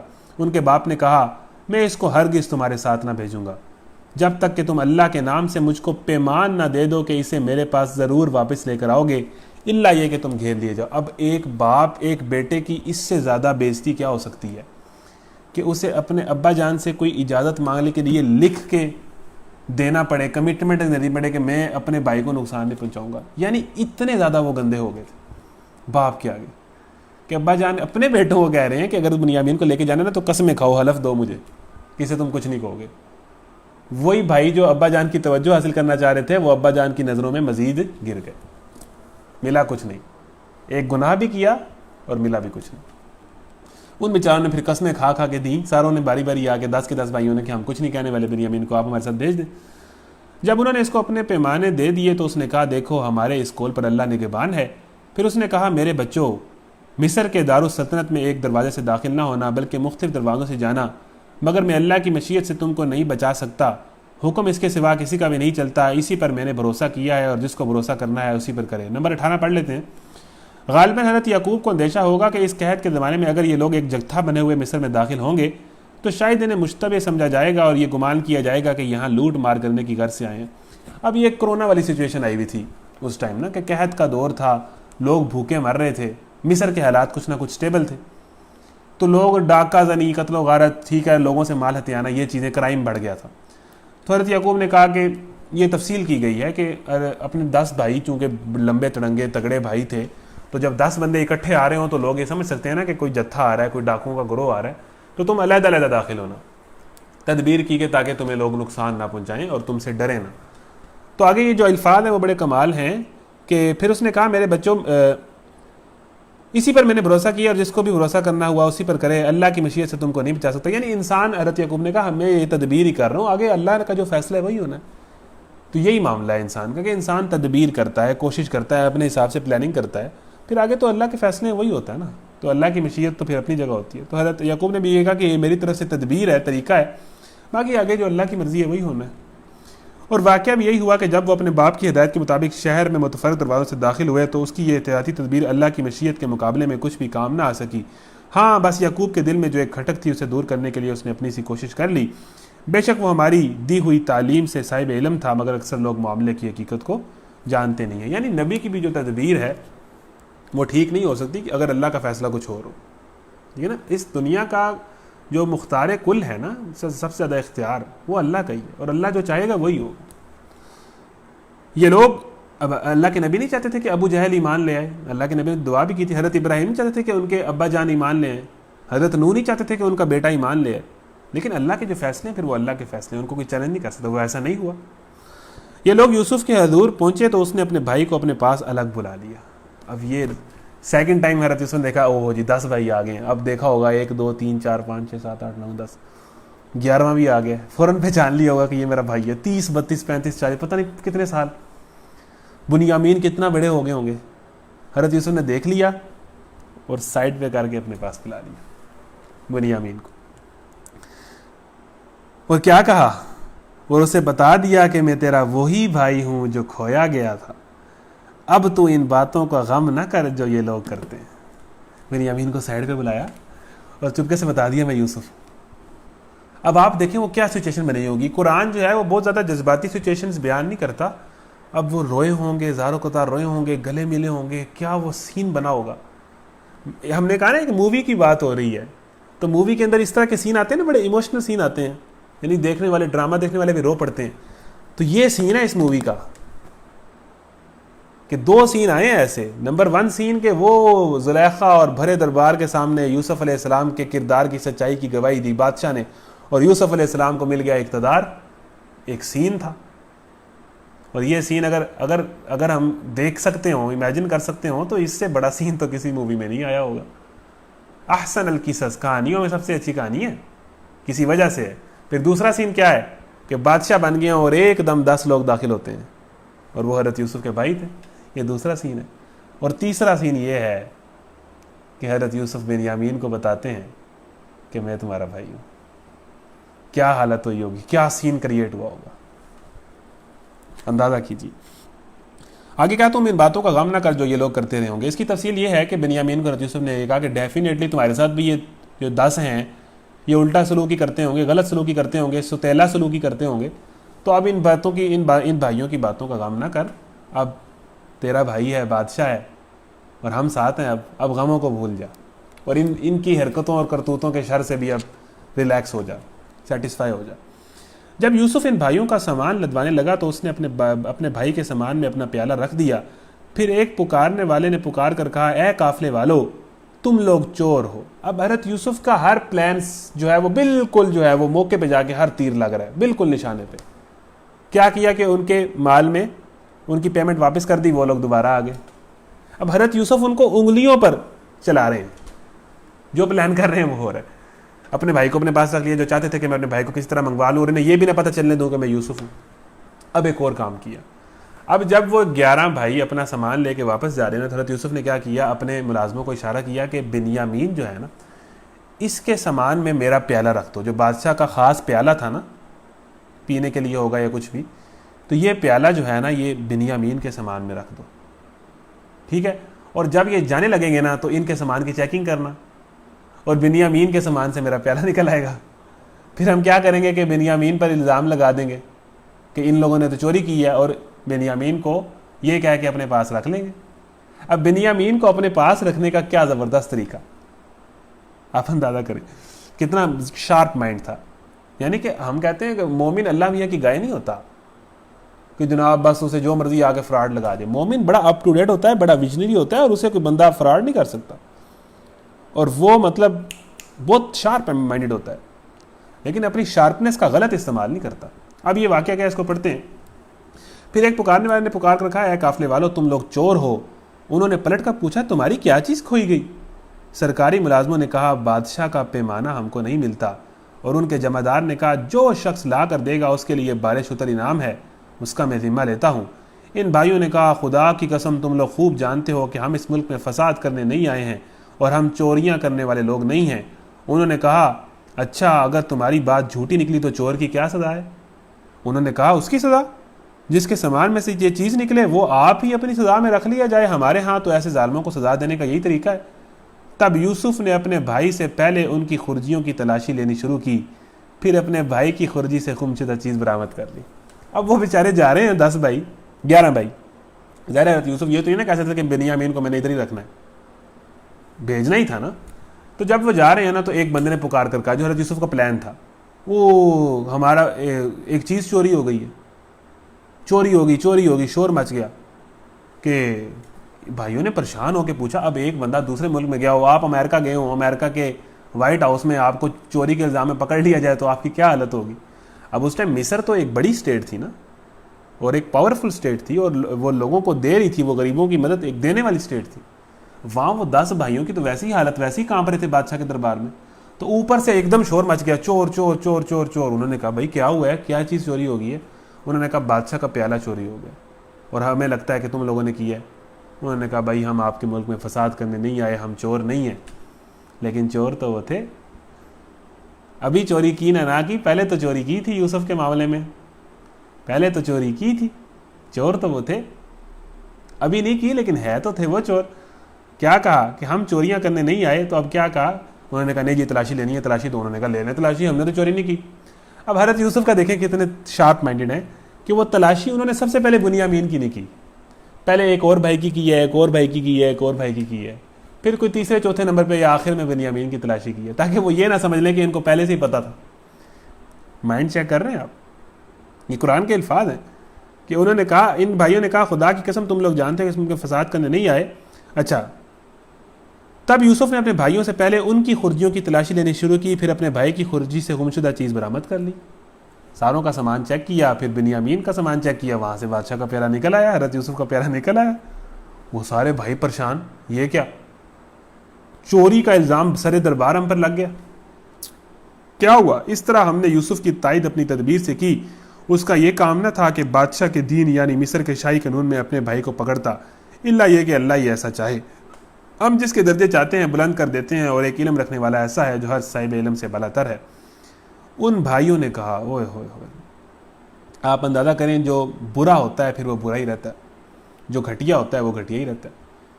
قالوا ان يسرق فقد سرق اخ له من قبل فسرها يوسف في نفسه ولم يبدها لهم قال انتم شر مكانا والله اعلم بما تصفون.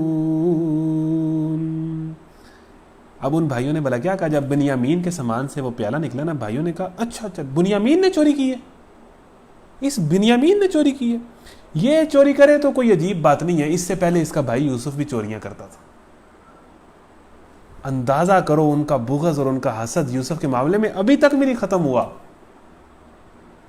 بڑے دربار میں کہہ رہے اچھا بنیامین نے چوری کی ہے، اگر اس نے چوری کی ہے نا تو پھر ٹھیک ہے، پھر ہمیں بات سمجھ آتی ہے. اس سے پہلے اس کا بھائی بھی یہی کرتوت کرتا تھا. استغفر اللہ العظیم. اب انہیں کیا پتا کہ جس پہ ہم الزام لگا رہے ہیں وہ تو مصر کا بادشاہ ہے. اب دیکھیں نا کیسی عجیب کہانی ہے. یہ چوری کرے تو کچھ تعجب کی بات نہیں ہے، اس سے پہلے اس کا بھائی یوسف بھی چوری کر چکا ہے. یوسف نے ان کی یہ بات سن کر پی گیا. حضرت یوسف بادشاہ ہیں، چاہیں تو ان 10 کے 10 کی گردن اڑوا دیں. ساری کہانی حضرت یوسف کو پتا ہے. یوسف نے کہا کہ یہ کتنی انہوں نے گری ہوئی بات کی ہے، ابھی تک یہ ان کے اندر شرم نہیں آئی. میں ان کو عطا کر رہا ہوں اور ان کی حرکتیں دیکھو، ابھی تک جو ہے میرے اندر بغض ہے. حضرت یوسف یہ بات سن کر پی گئے. غصہ بہت آیا لیکن پی گئے. اور یہ بندہ مومن کی شان ہے. حقیقت ان پر نہ کھولی، بس زیر لب اتنا کہہ کر رہ گیا، بڑے ہی برے ہو تم لوگ، میرے منہ در منہ مجھ پر الزام لگا رہے ہو. اس سب کی حقیقت خدا خوب جانتا ہے. دل ہی دل میں کہا کہ کتنے برے لوگ ہیں. انہوں نے کہا اے سردار ذی اقتدار، اے بادشاہ سلامت. یعنی اللہ تعالیٰ نے ان بھائیوں کو کیا بنا کے یوسف کے سامنے پیش کر دیا جنہوں نے کل زیادتی کی تھی. اے سردار ذی اقتدار، اس کا باپ بہت بڑا آدمی ہے، اس کی جگہ آپ ہم میں سے کسی کو رکھ لیں، ہم آپ کو بڑا نیک نفس انسان پاتے ہیں. قید خانے والے حضرت یوسف کو نیک پاتے ہیں، بادشاہ حضرت یوسف کو نیک پاتا ہے، اور اب ان کے بھائی حضرت یوسف کو نیک انسان پاتے ہیں. آپ بڑا عطا کرنے والے ہیں بادشاہ سلامت، آپ بڑا دینے والے ہیں، پلیز بنیامین کو نہ رکھیں، ہم نے اپنے ابا جان سے عہد کیا ہوا ہے، ہم نے اس کو لے کے جانا ہے، ہماری جگہ کسی اور کو رکھ لیں، بنیامین کو چھوڑ دیں. اب دیکھیں نا کہ اس دفعہ وہ سچے ہیں، لیکن دیکھیں نا حضرت یوسف ان کو ترکی بترکی جواب دے رہے ہیں کہ ہاں میرے ساتھ یہ کیا تھا نا، اب بھگتو. اب بنیامین یہاں چھوڑ کے جائیں گے تو دیکھیں گے باپ کے جا کے ہوگی کیا ان کے ساتھ. انہیں پتا تھا اس بات کا. آپ بڑے ہی نیک انسان ہیں. یوسف نے کہا پناہ با خدا، دوسرے کسی شخص کو ہم کیسے رکھ سکتے ہیں جس کے پاس ہم نے اپنا مال پایا ہے. اب دیکھیں یہاں پر حضرت یوسف نے جھوٹ نہیں بولا. آپ یہ اب کوئی بات کہہ دے نعوذ باللہ کہ حضرت یوسف نے مطلب یہ کس طرح کا یہ نعوذ باللہ دھوکہ دیا, ایسی بات نہیں ہم کہہ سکتے. حضرت یوسف نے ایک کہہ لے کہ توریہ اس کو کہتے ہیں اصطلاح میں, کہ حقیقت پر پردہ ڈالنا. اب حضرت یوسف نے یہ نہیں کہا کہ بنیامین چور ہے, الفاظ دیکھیں حضرت یوسف کے. حضرت یوسف نے کہا ہے کہ ہم اس شخص کو کیسے دوسرے کسی شخص کو کیسے رکھ سکتے ہیں جس کے پاس ہم نے اپنا مال پایا ہے. یعنی حضرت یوسف کے الفاظ یہ ہیں کہ ہم نے بنیامین کے پاس اپنا مال پایا ہے, یعنی ہمارا پیالہ بنیامین کے سامان سے نکلا ہے. یہ الفاظ نہیں کہے کہ بنیامین چور ہے, یعنی جھوٹ لفظ نہیں کہے. یہ بات تو سچی ہے نا کہ بنیامین کے سامان سے پیالہ نکلا تھا. حضرت یوسف کتنے محتاط تھے گفتگو کرنے میں کہ یہ جھوٹی بات نہیں کہی, بلکہ یہ بات کیا کہ ہم اس شخص کو کیوں رکھیں جس کے سامان سے پیالہ نہیں نکلا, ہم تو اسی شخص کو اپنے پاس رکھیں گے نا جس کے سامان سے پیالہ نکلا ہے. اس کو چھوڑ کر دوسرے کو رکھیں گے تو ہم ظالم ہوں گے. ظاہر ہے جس کسی اور کو کسی اور الزام میں پکڑ لیں تو ہم تو ظالم ہوئے نا. جب وہ یوسف سے مایوس ہو گئے تو ایک گوشے میں جا کر آپس میں مشورہ کرنے لگے. ان میں جو سب سے بڑا تھا وہ بولا, تم جانتے نہیں ہو کہ تمہارے والد تم سے خدا کے نام پر عہد و پیمان لے چکے ہیں. اب وہ بیچارے 10 بھائی بھوکلا گئے ہیں, بادشاہ سلامت مانے نہیں ہے, بنیامین وہیں رہ گئے. اب وہ 10 پریشان ہیں, وہ گئے ہیں کوئی مشورہ کر رہے ہیں کیا کریں. تو ایک نے کہا کہ تم جانتے نہیں ہو کہ ابا جان کو اس دفعہ قسم دے کے آئے ہو, اور کس طرح قسم لی ہے. وہ کتنے پریشان تھے یوسف کے, وہ بنیامین کے معاملے میں تو ہم پر اعتماد نہیں کر رہے تھے. تو اس سے پہلے یوسف کے معاملے میں جو تم کر چکے ہو وہ بھی تم کو معلوم ہے. اچھا وہاں دربار میں کیا کہہ رہے تھے کہ اس سے پہلے اس کا بھائی بھی چوری کرتا تھا, اور آپس میں جب اصلی سچی باتیں کر رہے ہیں تو کیا کہہ رہے ہیں, تم جانتے نہیں ہو یوسف کے معاملے میں ہم نے کیا کیا تھا. اس طرح کے ہوتے ہیں پھر یہ لوگ. اور اس سے پہلے یوسف کے معاملے میں جو تم کر چکے ہو وہ بھی تم کو معلوم ہے. اب میں تو یہاں ہرگز نہ جاؤں گا. ایک بڑے بھائی نے کہہ دیا کہ میں تو بھیا ابا جان کے پاس نہیں جاتا, میں تو اب انہیں فیس کر ہی نہیں سکتا, میں نہیں جا رہا, میں یہی ہوں جب تک کہ میرے والد مجھے اجازت نہ دیں, یا پھر اللہ ہی میرے حق میں کوئی فیصلہ فرما دے کہ وہ سب سے بہتر فیصلہ کرنے والا ہے. تم جا کر اپنے والد سے کہو کہ ابا جان آپ کے صاحبزادے نے چوری کی ہے, ہم نے اسے چوری کرتے ہوئے نہیں دیکھا, جو کچھ ہمیں معلوم ہوا ہے بس ہم وہی بیان کر رہے ہیں. اب وہ بیچارے کتنا سچ بول رہے ہیں, اب یہاں تک بھی کہہ رہے ہیں کہ ہم نے اسے چوری کرتے ہوئے تو نہیں دیکھا, لیکن اس پہ چوری کا الزام لگا ہے, جا کے ابا جان کو یہ بتاؤ اب ہم کیا کریں جی. جو کچھ ہمیں معلوم ہوا ہے بس ہم وہی بیان کر رہے ہیں, اور غیب کی نگہبانی تو ہم نہ کر سکتے تھے. پہلے وہ تو جھوٹ بولتے تھے یوسف کے معاملے میں کہ جی بھیڑیا آ گیا اور کھا گیا اور رو رہے ہیں, اب آئے نا لائن پہ. جو کچھ ہمیں معلوم ہوا ہے بس وہی ہم بیان کر رہے ہیں, اور غیب کی نگہبانی تو ہم نہ کر سکتے تھے. آپ اس بستی کے لوگوں سے پوچھ لیجئے جہاں ہم تھے. اب ابا جان کو تسلیاں دے رہے ہیں کہ ابا جان ہم جھوٹے نہیں ہیں, آپ بستی والوں سے پوچھ لیں, آپ اس سے پوچھ لیں, آپ اس سے پوچھ لیں, ہم نہیں جھوٹ بول رہے. اس حد تک وہ گر گئے تھے اور اس حد تک وہ اپنا اعتماد کھو بیٹھے تھے. اور یہ کام کیا کس لیے تھا کہ ہم ابا جان کی توجہ حاصل کر لیں. خدا ہی ملا نہ مثال صنم, ادھر کے رہے نہ ادھر کے رہے. جب آپ ٹامک ٹوئیاں کرتے ہیں تو پھر آپ کہیں کے نہیں رہتے. اور غیب کی نگہبانی تو ہم نہ کر سکتے تھے. آپ اس بستی کے لوگوں سے پوچھ لیجئے جہاں ہم تھے, اس قافلے سے دریافت کر لیجئے جس کے ساتھ ہم آئے ہیں. ہم اپنے بیان میں بالکل سچے ہیں. کہ ابا جان کو کہنا کہ اس سے پوچھ لیں, اس سے پوچھ لیں, قافلے والوں سے پوچھ لیں, مصر والوں سے پوچھ لیں, ہم جھوٹ نہیں بول رہے. باپ نے یہ داستان سن کر کہا, دراصل تمہارے نفس نے تمہارے لیے ایک اور بڑی بات کو سہل بنا دیا. ابا جان کو ابھی تک پتہ ہے یوسف والا معاملہ, اور کیا کہا کہ تمہارے نفسوں نے پہلے بھی تمہارے لیے ایک بہت بڑا گناہ آسان کر دیا تھا اور اس دفعہ پھر کر دیا. اچھا اس بار بھی صبر کروں گا اور بخوبی کروں گا. کیا بعید کہ اللہ ان سب کو مجھ سے لا ملائے. دیکھیں نا, ایک باپ کو پتا ہو کہ میرا بیٹا فوت ہو گیا ہے تو اس کو کچھ سالوں بعد اس کا غم ٹھنڈا ہو جاتا ہے, لیکن ایک باپ کو یہ پتا ہو کہ میرا بیٹا زندہ ہے. مسنگ پرسن تھے حضرت یوسف, مسنگ پرسن. اب ایک باپ کو یہ پتا ہو کہ میرا بیٹا زندہ ہے لیکن یہ نہ پتا ہو کہاں ہے, کس حال میں ہے, تو کیسی حالت ہوگی. اور حضرت یعقوب کی برسوں یہی حالت رہی کہ انہیں پتا تھا یوسف زندہ ہے لیکن یہ نہیں پتا تھا کہاں ہے, کس حال میں. تو کس طرح کا ان کے سال اذیت ناک گزرے ہوں گے, آپ اندازہ کریں. کہ یا تو ہوتا نا کہ فوت ہو گئے تو پھر تو چلو بندہ صبر کر جاتا ہے, پتہ ہے کہ زندہ ہیں لیکن یہ نہیں پتا کہاں ہے, کس حال میں. اچھا اس پر بھی صبر کروں گا اور بخوبی کروں گا. کیا بعید کہ اللہ ان سب کو مجھ سے لا ملائے, یعنی میرے تینوں جو ایک وہاں رہ گیا ہے, بنیامین بھی اور یوسف بھی, سب میرے سے مل لیں گے. مجھے لگتا ہے وہ سب کچھ جانتا ہے اور اس کے سب کا حکمت مبنی ہے. پھر وہ ان کی طرف سے منہ پھیر کر بیٹھ گیا اور کہنے لگا, ہائے یوسف, وہ دل ہی دل میں غم سے گھٹا جا رہا تھا اور اس کی آنکھیں سفید پڑ گئی تھیں. بیٹوں نے کہا, خدارا آپ تو بس یوسف ہی کو یاد کیے جاتے ہیں. نوبت یہ آ گئی ہے کہ اس کے غم میں اپنے آپ کو گھلا دیں گے یا اپنی جان ہلاک کر ڈالیں گے. ابھی تک ان کے ذہن میں یوسف ہے, جن کو وہ سائیڈ لائن کرنا چاہ رہے تھے, جس کا ذکر بھلانا چاہ رہے تھے حضرت یعقوب کو, یوسف نہیں بولے. اور جب یہ واقعہ ہوا تو کہا ہائے یوسف، اور رونے لگے، زاروں قطار رونے لگے، اور رو رو کے ان کی آنکھیں سفید پڑ گئیں، بینائی چلی۔ بیٹوں نے کہا خدا را آپ تو بس یوسف ہی کو یاد کیے جاتے ہیں، نوبت یہ آ گئی ہے کہ اس کے غم میں اپنے آپ کو گلا دیں گے یا اپنی جان ہلاک کر ڈالیں گے۔ اس نے کہا، حضرت یعقوب نے کہا، میں اپنی پریشانی اور اپنے غم کی فریاد اللہ کے سوا کسی سے نہیں کرتا۔ اچھا بھائی، اپنے غم اللہ سے شیئر کریں، اپنے دکھ اللہ سے شیئر کریں، وہ آپ کے دکھوں کو جانتا بھی، وہ آپ کے دکھوں کو سنے گا بھی۔ اپنے غم اللہ سے شیئر کریں، اور یہی بندہ مومن کا خاصہ ہے۔ میں اپنی پریشانی اور اپنے غم کی فریاد اللہ کے سوا کسی سے نہیں کرتا، اور اللہ سے جیسا میں واقف ہوں تم نہیں ہو۔ میرے بچوں، جا کر یوسف اور اس کے بھائی کی کچھ ٹو لگاؤ۔ انہوں نے دوبارہ بھیجا کہ جاؤ یوسف کو تلاش کرو، بنیامین کو تلاش کرو، مل جائیں گے۔ اللہ کی رحمت سے مایوس نہ ہو۔ اچھا کئی سال گزر گئے، 25 30 40 سال، حضرت یعقوب یہی کہہ رہے ہیں کہ اللہ کی رحمت سے مایوس نہیں ہونا۔ دیکھیں ہم تو بس چھوٹا سا واقعہ ہو جائے تو مایوس ہو جاتے ہیں۔ یہ قرآن کس لیول کا صبر مانگ رہا ہے آدمی سے، اور یہ دنیا صبر کے لیے، صبر کرنے والے کے لیے جنت ہے، صبر کے تو درجے ہی بڑھیں۔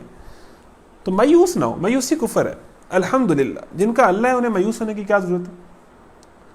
تو حضرت یوسف کہہ رہے ہیں، حضرت یعقوب کہہ رہے ہیں اللہ کی رحمت سے مایوس نہیں ہوں میں، اور تم بھی مایوس نہ ہو۔ اس کی رحمت سے تو بس کافر ہی مایوس ہوا کرتے ہیں، یعنی جو کافر ہے نا، اللہ کی رحمت سے وہی مایوس ہوتا ہے جو اللہ کو نہیں مانتا نا۔ مسلمانوں میں اگر وہ اللہ کو مایوس ہو گیا تو اٹ مینس کہ وہ اللہ کو نہیں مانتا۔ اللہ کی رحمت سے مسلمان تو مایوس نہیں ہوتے، کافر ہی مایوس ہوتے ہیں۔ جب یہ لوگ مصر جا کر یوسف کی پیشی میں داخل ہوئے تو انہوں نے عرض کیا، دوبارہ گئے ہیں، اب دیکھیں پھیرے کتنے لگ رہے ہیں، کنعان مصر، کنعان مصر، پتہ نہیں کتنا سفر ہے، کتنا لمبا، اونٹوں پہ جاتے ہوں گے، کیسے جاتے ہوں گے۔ جب یہ لوگ مصر جا کر یوسف کی پیشی میں داخل ہوئے تو انہوں نے عرض کیا، اے سردار با اقتدار، ہم اور ہمارے اہل و عیال سخت مصیبت میں مبتلا ہیں۔ اب آپ یہ الفاظ پڑھیں۔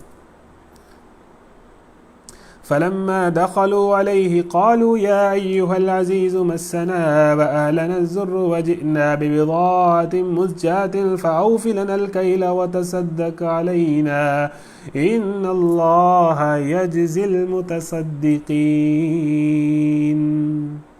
اے سردار با اقتدار، یوسف کے 10 بھائی کہہ رہے ہیں حضرت یوسف کو، ہم اور ہمارے اہل و عیال سخت مصیبت میں مبتلا ہیں، ہمیں کچھ حقیر سی پونجی لے کر آئے ہیں، آپ ہمیں بھرپور غلہ عنایت فرمائیں اور ہم کو خیرات دیں۔ اللہ تعالیٰ خیرات دینے والوں کو جزا دیتا ہے۔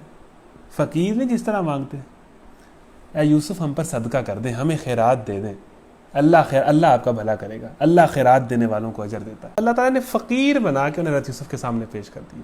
آپ اندازہ کر سکتے ہیں کہ ایک جنہوں نے کنویں میں گرایا تھا اور کنویں میں پھینک کے بے رحموں کی طرح، بے دردوں کی طرح چلے گئے تھے، وہ آج فقیر بن کے اسی بھائی کے سامنے کھڑے، اور کیا کہہ رہے ہیں؟ یوسف علیہ السلام، اے بادشاہ سلامت، ہمارے پاس پونجی نہیں ہے، ہمارے گھر کے حالات خراب ہیں، ہمارے ابا جان بیمار ہیں، ہم پر رحم کیجئے، ہم تھوڑی سی پیمنٹ لے کے آئے ہیں، اس کے بدلے ہمیں ڈھیر سارا غلہ دیجیے۔ اور اس کے بعد آخر میں جو الفاظ کہے نا، وہ حضرت یوسف سے برداشت نہیں ہوئی کہ ہم پر خیرات کیجیے، اللہ خیرات دینے والوں کو اجر دیتا ہے، ہمیں خیرات دے دیں، اللہ آپ کو اجر دے گا، اللہ آپ کو بھلا کرے گا، باقاعدہ فقیروں والے جملے۔ حضرت یوسف نے جب یہ باتیں سنی تو ان سے رہا نہ گیا۔ ظاہر ہے جو محسن آدمی ہوتا ہے، جو احسان کرنے والا ہوتا ہے، وہ تو جتنا بھی ظلم کیا اسے ترس آ جاتا ہے۔ کیا کہا؟ قال هل علمتم ما فعلتم بيوسف واخيه اذ انتم جاهلون قالوا وانك لانت يوسف قال انا يوسف وهذا اخي قد من الله علينا انه من يتق ويصبر فان الله لا يضيع اجر المحسنين۔ اور کیا فرمایا؟ کیا کہتے ہیں حضرت یوسف کہ کیا تمہیں پتا ہے کہ تم نے یوسف اور ان کے بھائی کے ساتھ کیا کیا تھا جب تم نادان تھے؟ قال هل علمتم ما فعلتم بيوسف واخيه اذ انتم جاهلون۔ اب وہ جھکے ہوئے ہیں، وہ مانگ رہے ہیں فقیروں کی طرح کہ اللہ آپ کا بھلا کرے، اللہ آپ کو جزا دے۔ اوپر سے سوال آیا، کیا تمہیں پتا ہے تم نے یوسف اور اس کے بھائی کے ساتھ کیا کیا تھا؟ تم یوسف ہو، تم یوسف تو نہیں ہو۔ قالوا وانک لانت یوسف۔ آپ دیکھیں یہ ہے 5واں سین اس مووی کا کہ وہ کیا سین بنا ہوگا۔ ان کا تم یوسف تو نہیں ہو۔ قال انا یوسف وہذا اخی، کہا ہاں میں یوسف ہوں اور یہ میرا بھائی ہے، یہ بنیامین میرا بھائی۔ قد من اللہ علینا، اللہ نے مجھ پر احسان کیا۔ اب آپ اندازہ کریں کہ حضرت یوسف اپنی بڑائی نہیں کر رہے اس لیول پہ آ کے بھی، یہ کہہ رہے ہیں کہ اللہ نے احسان کیا ہے، اللہ نے مجھے دیا ہے، اللہ نے مجھے جو ہے وسیلہ دیا ہے۔ اور آگے حضرت یوسف ٹول بتا رہے ہیں کہ اللہ کس پر احسان کرتا ہے، اللہ کس کو صلہ دیتا ہے۔ انہ من یتقی ویصبر فان اللہ لا یضیع اجر المحسنین، حقیقت یہ ہے کہ اگر کوئی تقوی اور صبر سے کام لے تو اللہ کے ہاں ایسے نیک لوگوں کا اجر نہیں مارا جاتا۔ نوجوانوں، ایک تقوی ہے، ایک صبر ہے۔ حضرت یوسف کی طرح زندگی کے معاملات میں مختلف فتنوں میں اللہ سے ڈر جائیں، اللہ کا خوف اختیار کریں اور بچ جائیں۔ اور نمبر 2 صبر، جو حالات چل رہے ہیں، جو زندگی چل رہی ہے، صبر بڑی چیز ہے۔ صبر انسان کو بڑی بلندی عطا کرتا ہے، صبر انسان کو بہت بڑی بلا بنا دیتا ہے، صبر انسان کی پرسنالٹی ڈیولپ کر دیتا ہے، صبر انسان کو بڑا اسٹرانگ کرتا ہے، بڑا مضبوط بنا دیتا ہے۔ تو دوسری چیز ہے صبر، تو صبر کریں۔ یہ 2 ٹول ہیں، تقوی اور صبر، اللہ کا خوف اور صبر، دین کے اوپر چلتے رہنے میں صبر، اپنی زندگی کے حالات پر صبر، اور زندگی کے ہر معاملات میں اللہ کا خوف۔ تو اللہ ایسے نیک لوگوں کا اجر ضائع نہیں کرتا۔ سکسیسفل لوگ وہی ہیں، سکسیس انہی کے قدم چومتی ہے۔ انہوں نے کہا با خدا کہ تم کو اللہ نے ہم پر فضیلت بخشی ہے اور واقعی ہم خطا کار تھے، ماننا پڑا، اب کوئی آپشن جو نہیں تھا۔ زلیخا مانی، کئی سالوں بعد مانی، لیکن ماننا پڑا، سر دربار ماننا پڑا۔ آج یوسف کے بھائی بھی مانے۔ اللہ تعالیٰ نے دونوں ظالموں کا انجام کیا ہے دنیا میں، ساروں کے سامنے رسوا کیا، ماننا پڑا۔ اور ظالموں کو اللہ تعالیٰ سزا دنیا میں دیتا ہے، اور یہ واقعہ میں بتا رہا ہے۔ اس نے جواب دیا، حضرت یوسف نے کہا لا تصریب علیکم اليوم، آج تم پر کوئی گرفت نہیں ہے، جاؤ معاف کیا، جاؤ تم سب آزاد ہو۔ یہ ہے کریکٹر، اور یہی بات حضرت محمد صلی اللہ علیہ وسلم نے کی تھی۔ اب آپ اللہ کے نبی کی زندگی کو حضرت یوسف کی زندگی سے کنیکٹ کریں، وہی والا معاملہ کہ اللہ کے نبی نے بھی اپنی زندگی کے آخر میں اور اس کہانی کے بھی آخر میں کیا ہوا ہے کہ تم سب کو معاف کیا۔ اللہ کے نبی نے بھی یہی الفاظ کیے تھے جب مکہ فتح ہو گیا تھا، تو آ کے کیا کہا، وہی جنہوں نے یوسف کے بھائیوں کی طرح سازشیں کی تھی، گھر سے نکالا تھا، وہی کفار مکہ جنہوں نے سازشیں کی تھی، مکہ سے نکالا تھا، جب مکہ میں ایز اے فاتح داخل ہوئے ہیں تو کیا کہا ہے، لا تصریب علیکم اليوم، جاؤ تم سب کو معاف کیا، تم سب آزاد ہو۔ تو کس طرح کنیکشن ہے حضرت یوسف کی زندگی میں اور اللہ تعالیٰ کے نبی کی زندگی میں۔ اس لیے یہ اس مکی دور میں نازل ہوئی جب اللہ تعالیٰ کے نبی کو نکالنے کی اور قتل کرنے کی سازشیں ہو رہی تھی، تب اللہ تعالیٰ نے سورہ یوسف نازل کی کہ اس کہانی کو پڑھو کہ میں نے کس طرح یوسف کا ساتھ دیا تھا اور کس طرح ظالموں کو برا انجام کیا تھا۔ تو حضرت یوسف نے کہا جاؤ تم سب آزاد ہو، جاؤ معاف کیا، لا تصریب علیکم اليوم، آج تم پر کوئی گرفت نہیں، اللہ تمہیں معاف کرے، وہ سب سے بڑھ کر رحم فرمانے والا ہے۔ جاؤ میری یہ قمیض لے جاؤ اور میرے والد کے منہ پر ڈال دو، ان کی بینائی پلٹ آئے گی، اور اپنے سب اہل و عیال کو میرے پاس لے آؤ۔ اب کیا کہا ہے کہ پتہ لگ گیا نا کہ ابا جان نہیں آ رہے، انہوں نے خبر دے دی ہے کہ ابا جان جو ہیں وہ ان کی بینائی چلی گئی آپ کی یاد میں رو رو کے، تو کیا کہا کہ جاؤ یہ میری قمیض لے جاؤ۔ اب آپ اس میں ایک پوائنٹ دیکھیں کہ جب حضرت یوسف کو کنویں میں پھینک کے آئے تو کیا چیز لے کے آئے تھے، حضرت یوسف کی قمیض، حضرت یوسف کی قمیض جس پہ خون لگا ہوا تھا حضرت یعقوب کو دکھائی تھی، اور وہ قمیض دیکھ کے کتنا روئے ہوں گے حضرت یعقوب۔ تو آج بھی 30-40 سال بعد وہی واقعہ کہ یہی قمیض لے کے جاؤ، قمیض میری لے جاؤ۔ اب انہیں آیا نہیں ہوگا یاد کہ ایک زمانے میں ہم قمیض لے کے گئے تھے یوسف کی۔ دیکھیں نا کہ کس طرح ساری چیزیں آ کے اوپر پڑ رہی ہیں۔ جاؤ میری یہ قمیض لے جاؤ اور جا کے میرے باپ کے کیا کرو کہ جاؤ، جب یہ قافلہ مصر روانہ ہوا اور بڑھ کر رحم فرما، جاؤ میری یہ قمیض لے جاؤ اور میرے والد کے منہ پر ڈال دو، ان کی بینائی پلٹ آئے گی، اور سب اپنے اہل و عیال کو میرے پاس لے آؤ۔ اب آپ ایک غریب آدمی ہو، آپ کے پاس کھانے کے لیے پیسے نہ ہو، اور ایک دم آپ کو پتہ چلے کہ اس ملک کا وزیر اعظم تو میرا بھائی ہے، آپ کی حالت کیا ہوگی؟ آپ تو جھومیں گے کہ ایک بندے کا کوئی کزن، کوئی دوست، کوئی یار، کوئی جاننے والا دور سے کوئی ڈی سی لگ جائے نا، کوئی ایم این اے لگ جائے، تو ہم لنکس بنا کے جی ہم بھی آپ کے جاننے والے ہیں۔ ان غریبوں کا تو بھائی بادشاہ لگ گیا تھا، ان کی خوشی کا کیا عالم ہوگا۔ اوپر سے بادشاہ نے کیا کیا ہے، ایک کام کیا، معاف کر دیے، دوسرا کیا کہ جاؤ اپنے سارے گھر والوں کو میرے پاس لے آؤ، سارے یہاں مصر میں رہتے ہیں۔ بادشاہت بھائی کی اور مصر اپنا، وہ جنہیں کنعان سے آتے تھے اور ہلکی سی پونجی کھانے پینے کی، کم پیمنٹ میں زیادہ غلہ مانگنے فقیروں کی طرح آتے تھے، ان کا بھائی مصر کا بادشاہ ہے، انہیں اب پتہ چلا ہے کیسی کہانی ہے یہ۔ تو جاؤ میرے باپ کے چہرے پر یہ قمیض ڈالو اور انہیں ادھر لے آؤ سارے گھر والوں کو۔ تو ادھر لے جب یہ قافلہ مصر سے روانہ ہوا تو ان کے باپ نے کنعان میں کہا میں یوسف کی خوشبو محسوس کر رہا ہوں. حضرت یعقوب نے کہا جب وہ لوگ آ رہے تھے دور سے میلوں دور سے, مجھے تو یوسف کی خوشبو آ رہی ہے. دیکھیں یہ محبت ہے. تم لوگ کہیں یہ نہ کہنے لگو کہ میں بڑھاپے میں سٹھیا گیا ہوں. گھر کے لوگ بولے خدا کی قسم آپ ابھی تک اپنے اسی پرانے خبت میں پڑے ہوئے ہیں. پھر جب خوشخبری لانے والا آیا تو اس نے یوسف کی قمیض یعقوب کے منہ پر ڈال دی اور یکا یک اس کی بینائی لوٹ آئی. جیسے ہی قمیض حضرت یعقوب کے چہرے پر ڈالی گئی, حضرت یوسف کی بینائی واپس آ گئی. ایک معجزہ ہے نبی کا. تب اس نے کہا, حضرت یعقوب نے کہا, میں تم سے کہتا نہ تھا میں اللہ کی طرف سے وہ کچھ جانتا ہوں جو تم نہیں جانتے. سب بول اٹھے ابا جان آپ ہمارے گناہوں کی بخشش کے لیے دعا کریں. اب بولیں, اب مانیں کہ ہاں ہم نے یہ کام کیا تھا. حضرت یعقوب کو تب سے یقین تھا کہ حضرت یوسف زندہ ہے. آپ ہمارے گناہوں کی بخشش کے لیے دعا کریں, واقعی ہم خطا کار تھے. اس نے کہا میں اپنے رب سے تمہارے لیے معافی کی درخواست کروں گا, وہ بڑا معاف کرنے والا رحیم. جیسا بیٹا ویسے ہی باپ کہ معاف کر دی, اور یہ بھی کہا کہ ہاں میں تمہارے لیے معافی بھی مانگوں گا اللہ سے. جس شان والا بیٹا اسی شان والا باپ, وہ بڑا معاف کرنے والا اور رحیم ہے. پھر جب یہ لوگ یوسف کے پاس پہنچے تو اس نے اپنے والدین کو اپنے ساتھ بٹھا لیا اور اپنے سب کنبے والوں سے کہا چلو اب شہر میں چلو, اللہ نے چاہا تو امن چین سے رہوگے. اب یہ چھٹا سین ہے کہ اب بینائی لوٹ آئی ہے. سارا مصر, ان کی ساری فیملی, سارے اہل و عیال جتنے بھی لوگ ہیں 30-40 ہوں گے, 50-60 ہوں گے, وہ سارے کنعان سے اب دوبارہ مصر گئے ہیں. اور جہاں پر جا رہے ہیں اس علاقے کا بادشاہ, یعنی مصر ایک ویسے ہی بڑا ملک ہے, ویسے ہی بڑی تہذیب ہے, اور اس کا بادشاہ حضرت یوسف ہے. اور اس قحط کے دور میں مصر کے حالات بھی سٹیبل ہیں, یعنی سب سے آگے جا رہا ہے. اب وہ ایک غریب خاندان جو گاؤں سے اٹھ کے آیا ہے وہ جا رہا ہے اپنے بیٹے کے پاس جو بادشاہ ہے مصر کا. آپ اندازہ کریں. تو جب وہ مصر میں داخل ہوئے تو کیا سین بنا ہوگا, کس طرح ملے ہوں گے حضرت یوسف, جن کی یاد میں رو کے وہ جن کی بینائی چلی گئی. اب باپ اور بیٹے کی ملاقات ہے پتہ نہیں کتنے سالوں بعد, وہ کیا سین بنا ہوگا. اب قرآن نے اس طرح کے یہ سین بیان نہیں کیے, لیکن اگر ہم اس کو اگر ایک مووی سمجھیں تو اس پائے کی کوئی کہانی اور مووی کوئی نہیں ہے.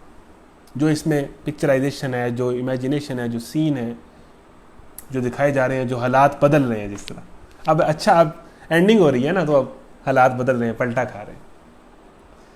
باپ اور بیٹا, اب جیسے ہی حضرت یوسف کو یعقوب علیہ السلام نظر آئے ہیں, مصر کے بادشاہ, یہاں بیٹا تھوڑا سا 4 پیسے زیادہ کما لے باپ کو لفٹ نہیں کراتا. مصر کا بادشاہ ہوتے ہوئے تخت سے نیچے اترے, اپنے والدین کو تخت پر بٹھایا ہے. کامیابی کا ایک اور اصول سن لیں حضرت یوسف کی زندگی سے. نمبر 1 تو تقویٰ تھا نا, نمبر 2 صبر تھا, نمبر 3 تھا لوگوں کو معاف کرنا, احسان کرنا, لوگوں کو جنہوں نے دکھ دیا ان کو ہی معاف کرنا. نمبر 4 یہ ہے والدین کا ادب, جو پہلی آیت میں بھی آپ کو نظر آئے گا, یا ابتی انی رأیت احد عشر, اے ابا جان, بچپن سے ہی ابا جان سے دل کی باتیں کر رہے ہیں. اور آخری آیات میں بھی آپ کو نظر آئے گا, جیسے ہی والدین نظر آئے مصر کے بادشاہ نے ان کو اٹھا کے اپنے تخت پر بٹھایا. والدین کا ادب کامیابی کی ضمانت ہے, والدین کی فرما برداری کامیابی کی ضمانت ہے. پھر جب یہ لوگ یوسف کے پاس پہنچے تو اس نے اپنے والدین کو اپنے ساتھ بٹھا لیا اور اپنے سب کنبے والوں سے کہا چلو اب شہر میں چلو, اللہ نے چاہا تو امن چین سے رہوگے. یعنی شہر سے باہر آ کے استقبال کیا, مصر سے باہر آئے استقبال کے لیے حضرت یوسف, مصر کے بادشاہ, اپنے والد صاحب کا, اپنے خاندان کا. پھر انہیں شہر لے چلے. شہر میں داخل ہونے کے بعد اس نے اپنے والدین کو اٹھا کر اپنے پاس تخت پر بٹھایا اور سب اس کے آگے بے اختیار سجدے میں جھک گئے. انی رأیت احد عشر کوکبا والشمس والقمر رأیتهم لی ساجدین, کہ سب اس کے پاس سجدے. وہی خواب جو پہلی آیت میں آیا وہ آج خواب پورا ہو گیا کہ 11 بھائی بھی سجدے میں جھک گئے اور والدین بھی سجدے میں جھک گئے. اب یہ تعظیمی سجدہ تھا جو پرانی شریعتوں میں جائز تھا, کسی کی تعظیم کے طور پہ سجدہ کرنا یہ اب جائز نہیں ہے, پرانی شریعتوں میں جائز تھا. اور وہی اس خواب کی تعبیر بنی کہ 11 ستارے, سورج اور چاند سجدہ دے ہو گیا. اب دیکھیں اوپننگ اور اینڈنگ, سٹارٹنگ اور اینڈنگ دیکھیں ذرا. یوسف نے کہا ابا جان یہ تعبیر ہے میرے اس خواب کی جو میں نے پہلے دیکھا تھا, میرے رب نے اسے حقیقت بنا دیا. اس کا احسان ہے کہ اس نے مجھے قید خانے سے نکالا, آپ لوگوں کو صحرا سے لا کر مجھ سے ملایا, حالانکہ شیطان میرے اور میرے بھائیوں کے درمیان فساد ڈال چکا تھا. اب کیا الفاظ ہیں حضرت یوسف کے, دیکھیں نا, باپ کی گفتگو بھی آپ نے پہلی آیات میں سنی. اب حضرت یوسف کی کلوزنگ سپیچ سنیں, آپ حضرت یوسف کی کلوزنگ سپیچ سنیں کہ کیا کہا ہے کہ ابا جان یہ میرے خواب کی تعبیر ہے اور اسی اللہ نے اس خواب کو حقیقت بنایا ہے. اس کا احسان ہے کہ اس نے مجھے قید خانے سے نکالا اور آپ لوگوں کو صحرا سے لا کر مجھ سے ملایا. اور آگے کیا ہے؟ حالانکہ شیطان میرے اور میرے بھائیوں کے درمیان دشمنی ڈال چکا تھا. بھائیوں کو بلیم نہیں کر رہے، جیسے شروع میں یعقوب علیہ السلام نے اپنے بیٹوں کو بلیم نہیں کیا تھا، شیطان کو بلیم کیا تھا. ہمارے ہاں تو ساتھ ہی گلہ کرنا شروع کر دیتے ہیں. یوسف کے آپ دیکھیں اس لیول پہ آ کے بھائیوں کو معاف کر کے مصر کے تخت پر بٹھا کے اپنے خاندان کو کیا کہا ہے کہ شیطان نے میرے بھائیوں اور میرے درمیان دشمنی ڈال دی تھی. بھائیوں کو بلیم نہیں کر رہے. اخلاق ہے، کریکٹر ہے، شان ہے، ظرف ہے. اس کا احسان ہے کہ اس نے مجھے قید خانے سے نکالا اور آپ لوگوں کو صحرا سے لا کر مجھ سے ملایا، حالانکہ شیطان میرے اور بھائیوں کے درمیان فساد ڈال چکا تھا. Point number 2. اب حضرت یوسف کی گفتگو سے ایک اور چیز پتہ چل رہی ہے. ایسے صابر تھے کہ کیا کہہ رہے ہیں؟ یہ اللہ کا احسان ہے کہ اس نے مجھے قید خانے سے نکالا. یعنی اپنی زندگی میں جو اچھے واقعات ہیں وہ بیان کر رہے ہیں.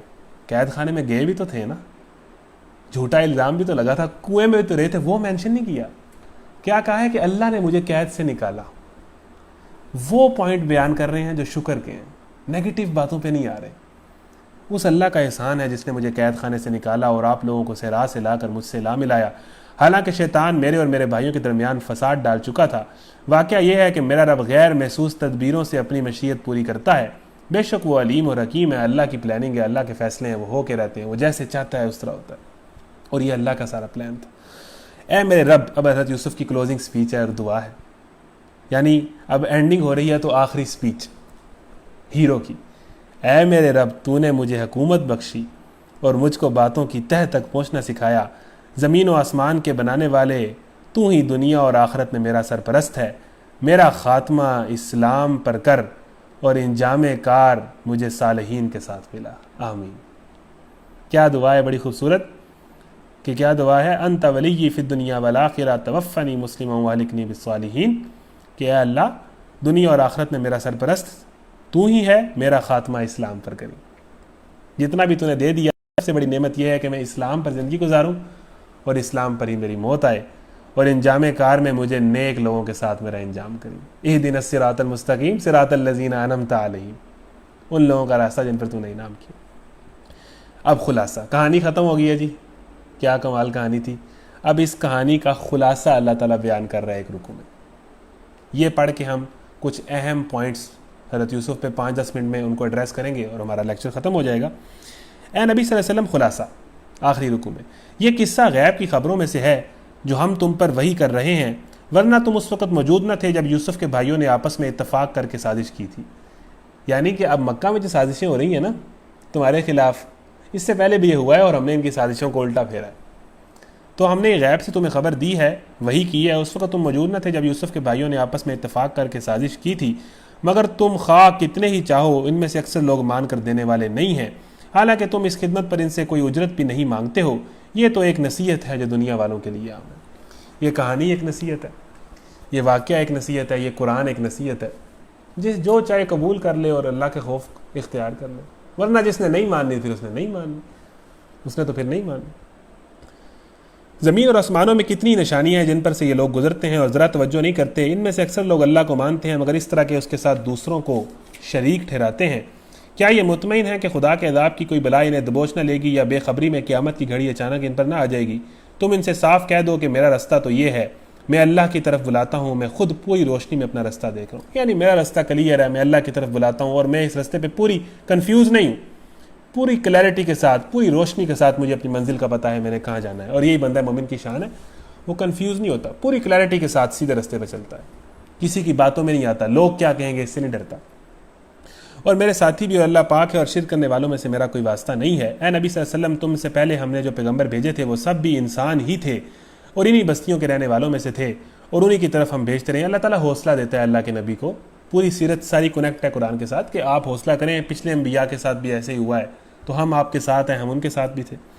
پھر کیا یہ لوگ زمین میں چلے پھرے نہیں ہیں کہ ان قوموں کا انجام انہیں نظر نہ آیا ہو جو ان سے پہلے گزر چکی ہیں؟ یعنی مصر پہلے آیا تھا، گزر گیا، اتنی بڑی تہذیب. تو یہ پرانی قوموں کو دیکھ کے وہاں سے کلچر نہ نکالا کریں.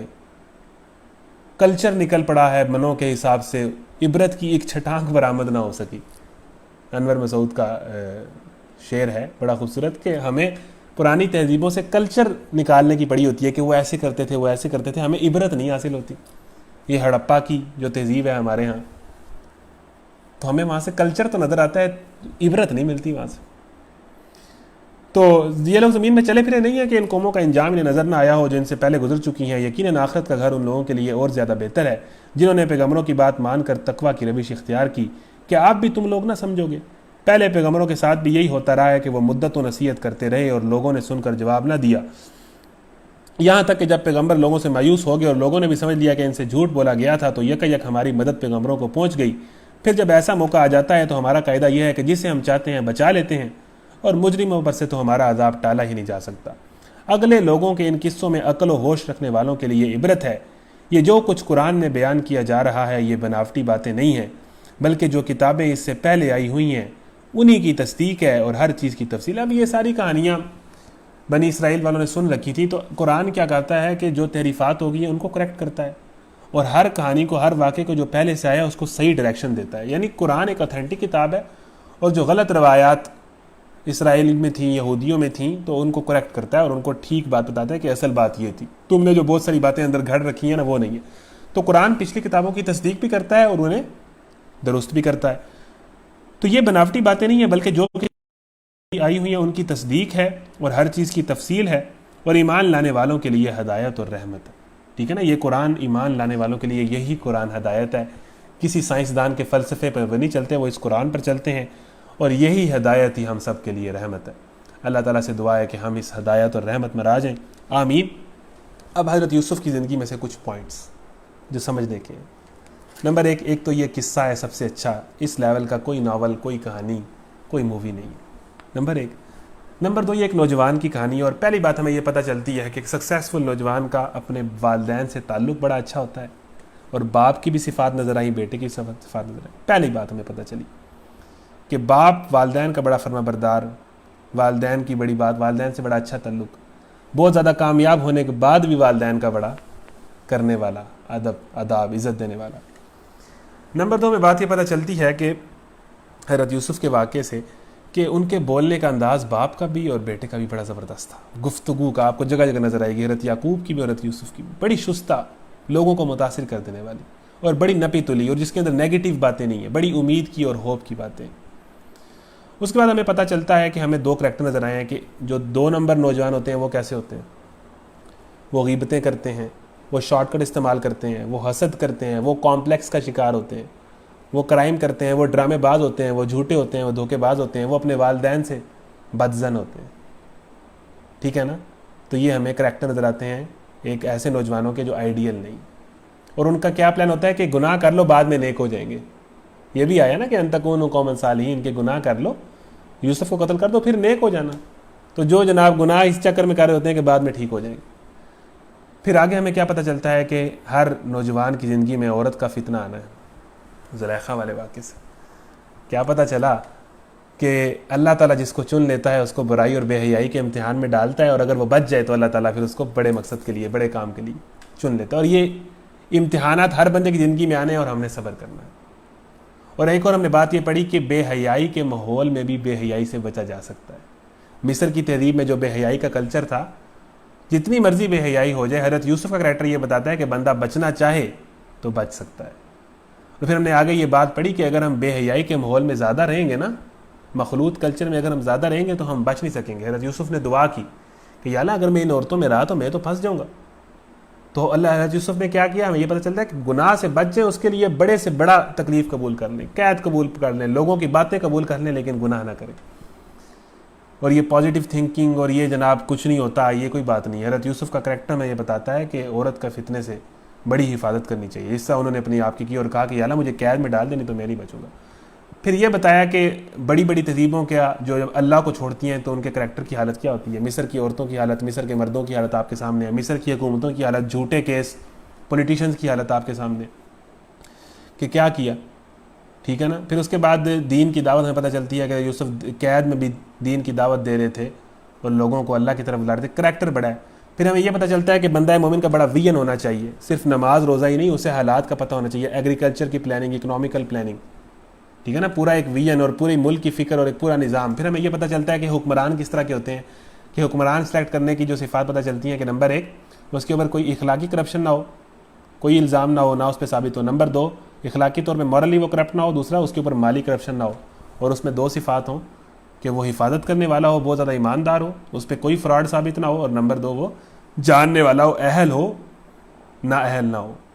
ٹھیک ہے. حضرت یوسف کی زندگی میں ایک بات بڑی مسکنسیپشن ہے کہ زلیخا کی حضرت یوسف سے بعد میں شادی ہوگی تھی, تو یہ غلط ہے, بڑی بے بنیاد سی بات ہے. اصل میں ایک مووی بنی ہوئی ہے یا کچھ اسرائیلی یا روایات ہیں یا جو بھی ہے, تو مطلب جہاں سے بھی بات سنی ہے کہ شادی ہوگی تھی. دیکھیں ایسا نہیں ہو سکتا, ایک نبی کو یہ سوٹ ہی نہیں کرتا کہ وہ کسی عورت ایسی صورت سے شادی کرے جس کا کریکٹر یہ تھا. اور پھر اگر زلیخا بعد میں نیک ہو گئی ہوتی, توبہ کر لی ہوتی, تو اللہ تعالیٰ اپنی ایک نیک بندی کا عورت کا ذکر قرآن میں اس طرح کرتا ہے جس طرح زلیخا کیا ہے, اس کی چالیں, اس کی مکاریاں. یعنی اگر ایک بندے نے توبہ کر لیا اور وہ نیک ہو گیا ہے, تو اللہ تعالیٰ نے رہتی دنیا تک, قیامت تک یہ قرآن پڑھا جانا ہے, اس اپنے نیک بندی کا ذکر اس طرح کرنا تھا. تو یہ بات غلط ہے. پھر دوسرا یہ ہے کہ اب مصر میں جتنا پروپیگنڈا تھا, حضرت یوسف نے کہاں تک کیا تھا کہ اپنے آپ کو اپنے اوپر سے کیس کلیئر کروائے تھے, جو زنا کا کیس تھا وہ کلیئر کروایا تھا, تب تک وہ جیل سے نہیں نکلے تھے. تو جس بندے کو اپنے کریکٹر اور اپنے پروفائل کی اتنی فکر ہے, کیونکہ انہوں نے پورے مصر کو لیڈ کرنا تھا, تو اگر وہ زلیخا سے شادی کر لیتے تو کیا لوگ باتیں نہ کرتے کہ یہ کیا اسی عورت سے, یہ تو پرانا افیئر چل رہا ہے اور اب شادی کر لی ہے, تو لوگوں نے باتیں نہیں کرنی تھی طرح طرح کی. تو ایک تو نبی کے مقام کو سوٹ بھی نہیں کرتا کہ وہ ایک ایسی عورت سے شادی کرے جس کا یہ کریکٹر رہا ہے, پروفائل رہی ہے, اور جس کے ساتھ ان کا معاملہ تھا, ایک کیس تھا, اور اس کی وجہ سے وہ سارا کہانی بنی تھی, اسی سے شادی کر لیں. تو یہ ساری باتیں ہیں جو ہمیں بتاتی ہیں کہ ایسا معاملہ نہیں ہے. تو جن لوگوں نے, بعض لوگوں نے زلیخا نام رکھا ہوتا ہے, تو اب کسی کا نام اگر رکھا گیا ہے تو ٹھیک ہے, ہم کچھ نہیں کہتے, لیکن اگر ہم اس نیت سے رکھیں کہ زلیخا بعد میں نیک ہو گئی تھی اور یہ وہ, تو یہ ٹھیک نہیں. وہ دیکھو نا, پھر تو ہم عمر کئی نام کے گزرے ہیں, ہم حضرت عمر نام رکھتے ہیں, حضرت عمر کی نسبت سے علی رکھتے ہیں, عثمان رکھتے ہیں. تو اب اس دنیا میں بڑے عمر آئے ہیں جو بڑے بڑے گناہ گار ہیں, بڑے علی آئے ہیں جو بڑے بڑے گناہ گار ہیں, لیکن ہم نسبت تو ان سے رکھتے ہیں نا کہ حضرت عمر, حضرت علی, حضرت عثمان, حضرت ابوبکر سے. یہ تو اس نام کے لوگ تو آج کل بڑے پھر رہے ہیں اور بڑے بڑے گناہ گار ہیں. تو اگر ہماری نسبت ہے تو وہ اچھی بات ہے, لیکن اگر ہم زلیخا سے نسبت جوڑ دیں گے نام رکھنے کی وجہ سے, ویسے رکھ دیا تو خیر ہے, لیکن زلیخا سے اگر کوئی زلیخا نیک ہو گئی تھی اور بعد میں, تو وہ ٹھیک بات نہیں, کیونکہ یہ باتیں بالکل بے بنیاد ہیں, قرآن میں نہیں ہے, تفسیر میں کہیں نہیں لکھا کہ زلیخا سے شادی ہوگی, اور تھوڑا سا غور کریں تو سمجھ آتی ہے کہ یہ بات ہو ہی نہیں سکتی. ٹھیک ہے نا, یہ میں نے آپ کو بات, اور اس سے یہ بات پتہ چلتی ہے کہ ضروری نہیں ہے کہ نیک بندے کی نیک بیوی ہو. الخبیثات للخبیثین یا والطیبات للطیبین کی بات کی جاتی ہے, ایسا نہیں ہوتا. ایک آدمی کی جو ہے وہ گناہ گار بیوی بھی ہو سکتی ہے, اور ایک بہت نیک پکیدہ عورت کا گناہ گار شوہر بھی ہو سکتا ہے. فرعون کی بیوی کتنی اچھی تھی جس نے حضرت موسیٰ کی پرورش کی, اور حضرت لوط کی بیوی جو ہے وہ ہم جنس پرستوں کی سپورٹر تھی, وہ عذاب کا شکار ہوئی. ٹھیک ہے نا, تو یہ بات نہیں ہے. تو یہ جو بات ہے نا کہ پاک لوگوں کے لیے, یہ اس کا مطلب یہ ہے کہ ایسا ہونا چاہیے, یعنی پاک لوگ جو ہیں وہ پاک لوگوں کو ڈیزرو کرتے ہیں. یہ اصول نہیں ہے کہ جو نیک ہوگا اس کا لائف پارٹنر بھی پاک ہی ہوگا, یہ اصول نہیں ہے, یہ ذرا کلیئر کر لیں. پھر آگے ہم چلتے ہیں تو حضرت یوسف کے بھائیوں کا سارا معاملہ کہ اللہ تعالیٰ کس طرح ایک بندے کو کہاں سے کہاں پہنچا دیتا ہے, وہ ساری بات ہمیں سمجھ آتی ہے کہ حضرت یوسف اور اس کے بھائیوں کا معاملہ کہ کس طرح وہ کہانی کہ ایک بندہ جو ظلم کرتا ہے اس کو الٹیمیٹلی اس کا نقصان پہنچتا ہے اور مکافات عمل ہوتی ہے. پھر آگے جا کے ہمیں یوسف کی پرسنالٹی سے ایک دو باتیں اور پتہ چلتی ہیں, وہ بیان کر کے میں آپ سے اجازت چاہوں گا. اور وہ بات یہ ہے جو حضرت یوسف کی پرسنالٹی سے ہمیں پتہ چلی کہ حضرت یوسف کے اندر جو 4-5 باتیں تھیں جو ہمیں ایک نوجوان کو دیکھنی چاہیے. نمبر 1, وہ بڑے اچھے مینیجر تھے اور آرگنائزر تھے, وہ پورے عزیز مصر کا گھر چلا رہے تھے. ٹھیک ہے, بہت اچھے مینیجر تھے. حضرت یوسف کی پرسنالٹی سے بات چلتی ہے, چیزوں کو آرگنائز کرنا. ہم صرف پڑھائیوں میں لگے رہتے ہیں, بس ہمیں رٹے لگانے آتے ہیں, ہم نے نہ کبھی کوئی ایونٹ آرگنائز کیا, نہ کبھی کوئی پروگرام آرگنائز کیا. یہ دنیاوی سکل آنا بڑا ضروری ہے اگر آپ نے دنیا کو لیڈ کرنا ہے. تو حضرت یوسف کیا تھے کہ وہ بہت اچھے آرگنائزر تھے, بہت اچھے مینیجر تھے. پورا عزیز مصر کا گھر انہوں نے سنبھالا ہوا تھا اور بڑے کمال طریقے سے سنبھالا ہوا تھا. پھر پورے مصر کو جب بادشاہ بنے تو کس طرح اٹھا دیا تھا. پھر بہت اچھے اوریٹر تھے, بہت اچھے اسپیکر تھے. حضرت یوسف کی آخری سپیچ, حضرت یوسف کا قیدیوں سے بات کرنے کا انداز, حضرت یوسف کی دربار میں سپیچ, بہت اچھے اسپیکر تھے, بہت اچھے اوریٹر تھے. پھر بہت زیادہ شارپ مائنڈڈ تھے, پھر بہت زیادہ حالات سے اپ ٹو ڈیٹ تھے, ایگریکلچر پلاننگ, اکنامیکل پلاننگ 15 سال کی. تو حضرت یوسف کی ساری زندگی اگر ہم پڑھیں تو وہ اپ ٹو ڈیٹ تھے, بڑے اچھے اسپیکر تھے, بڑے با اخلاق تھے, بڑے لوگوں کو متاثر کرنے والے تھے, بڑا معاف کرنے والے تھے, بڑے اچھے مینیجر تھے, بڑے شارپ مائنڈڈ تھے, جس طرح بنیامین کو اپنے پاس رکھا. تو یہ ساری باتیں ایک آئیڈیل نوجوان کے اندر ہونی چاہیے. اور اس کے بعد تقویٰ, گرل فرینڈ سے بچنا, گناہوں سے بچنا, صبر کرنا, اور مصائب کو تگڑے ہو کے برداشت کرنا، چیلنجز کو فیس کرنا، اور کسی سے ذات کے لیے بدلہ نہ لینا، یہ وہ صفات ہیں جو حضرت یوسف کی زندگی سے ہمیں ملتی ہیں۔ اللہ تعالیٰ سے دعا ہے کہ وہ ہمیں قرآن سمجھنے اور اس پر عمل کرنے کی توفیق عطا فرمائے، اور ہماری جوانی جو ہے وہ حضرت یوسف کی جوانی سے ہمیں سیکھنے کی، اور اپنی جوانی کو برائی، بے حیائی اور بد اخلاقی سے محفوظ فرمائے، اور ہمیں جو ہے صبر کے ساتھ اور تقوی کے ساتھ اور والدین کی فرما برداری کے ساتھ اور دنیا کو جاننے اور دنیا کو اچھے انداز سے لیڈ کرنے کے ساتھ ہمیں اپنی زندگیاں گزارنے کی توفیق عطا فرمائے۔ وآخر دعوانا ان الحمد للہ رب العالمین۔ السلام علیکم ورحمۃ اللہ وبرکاتہ۔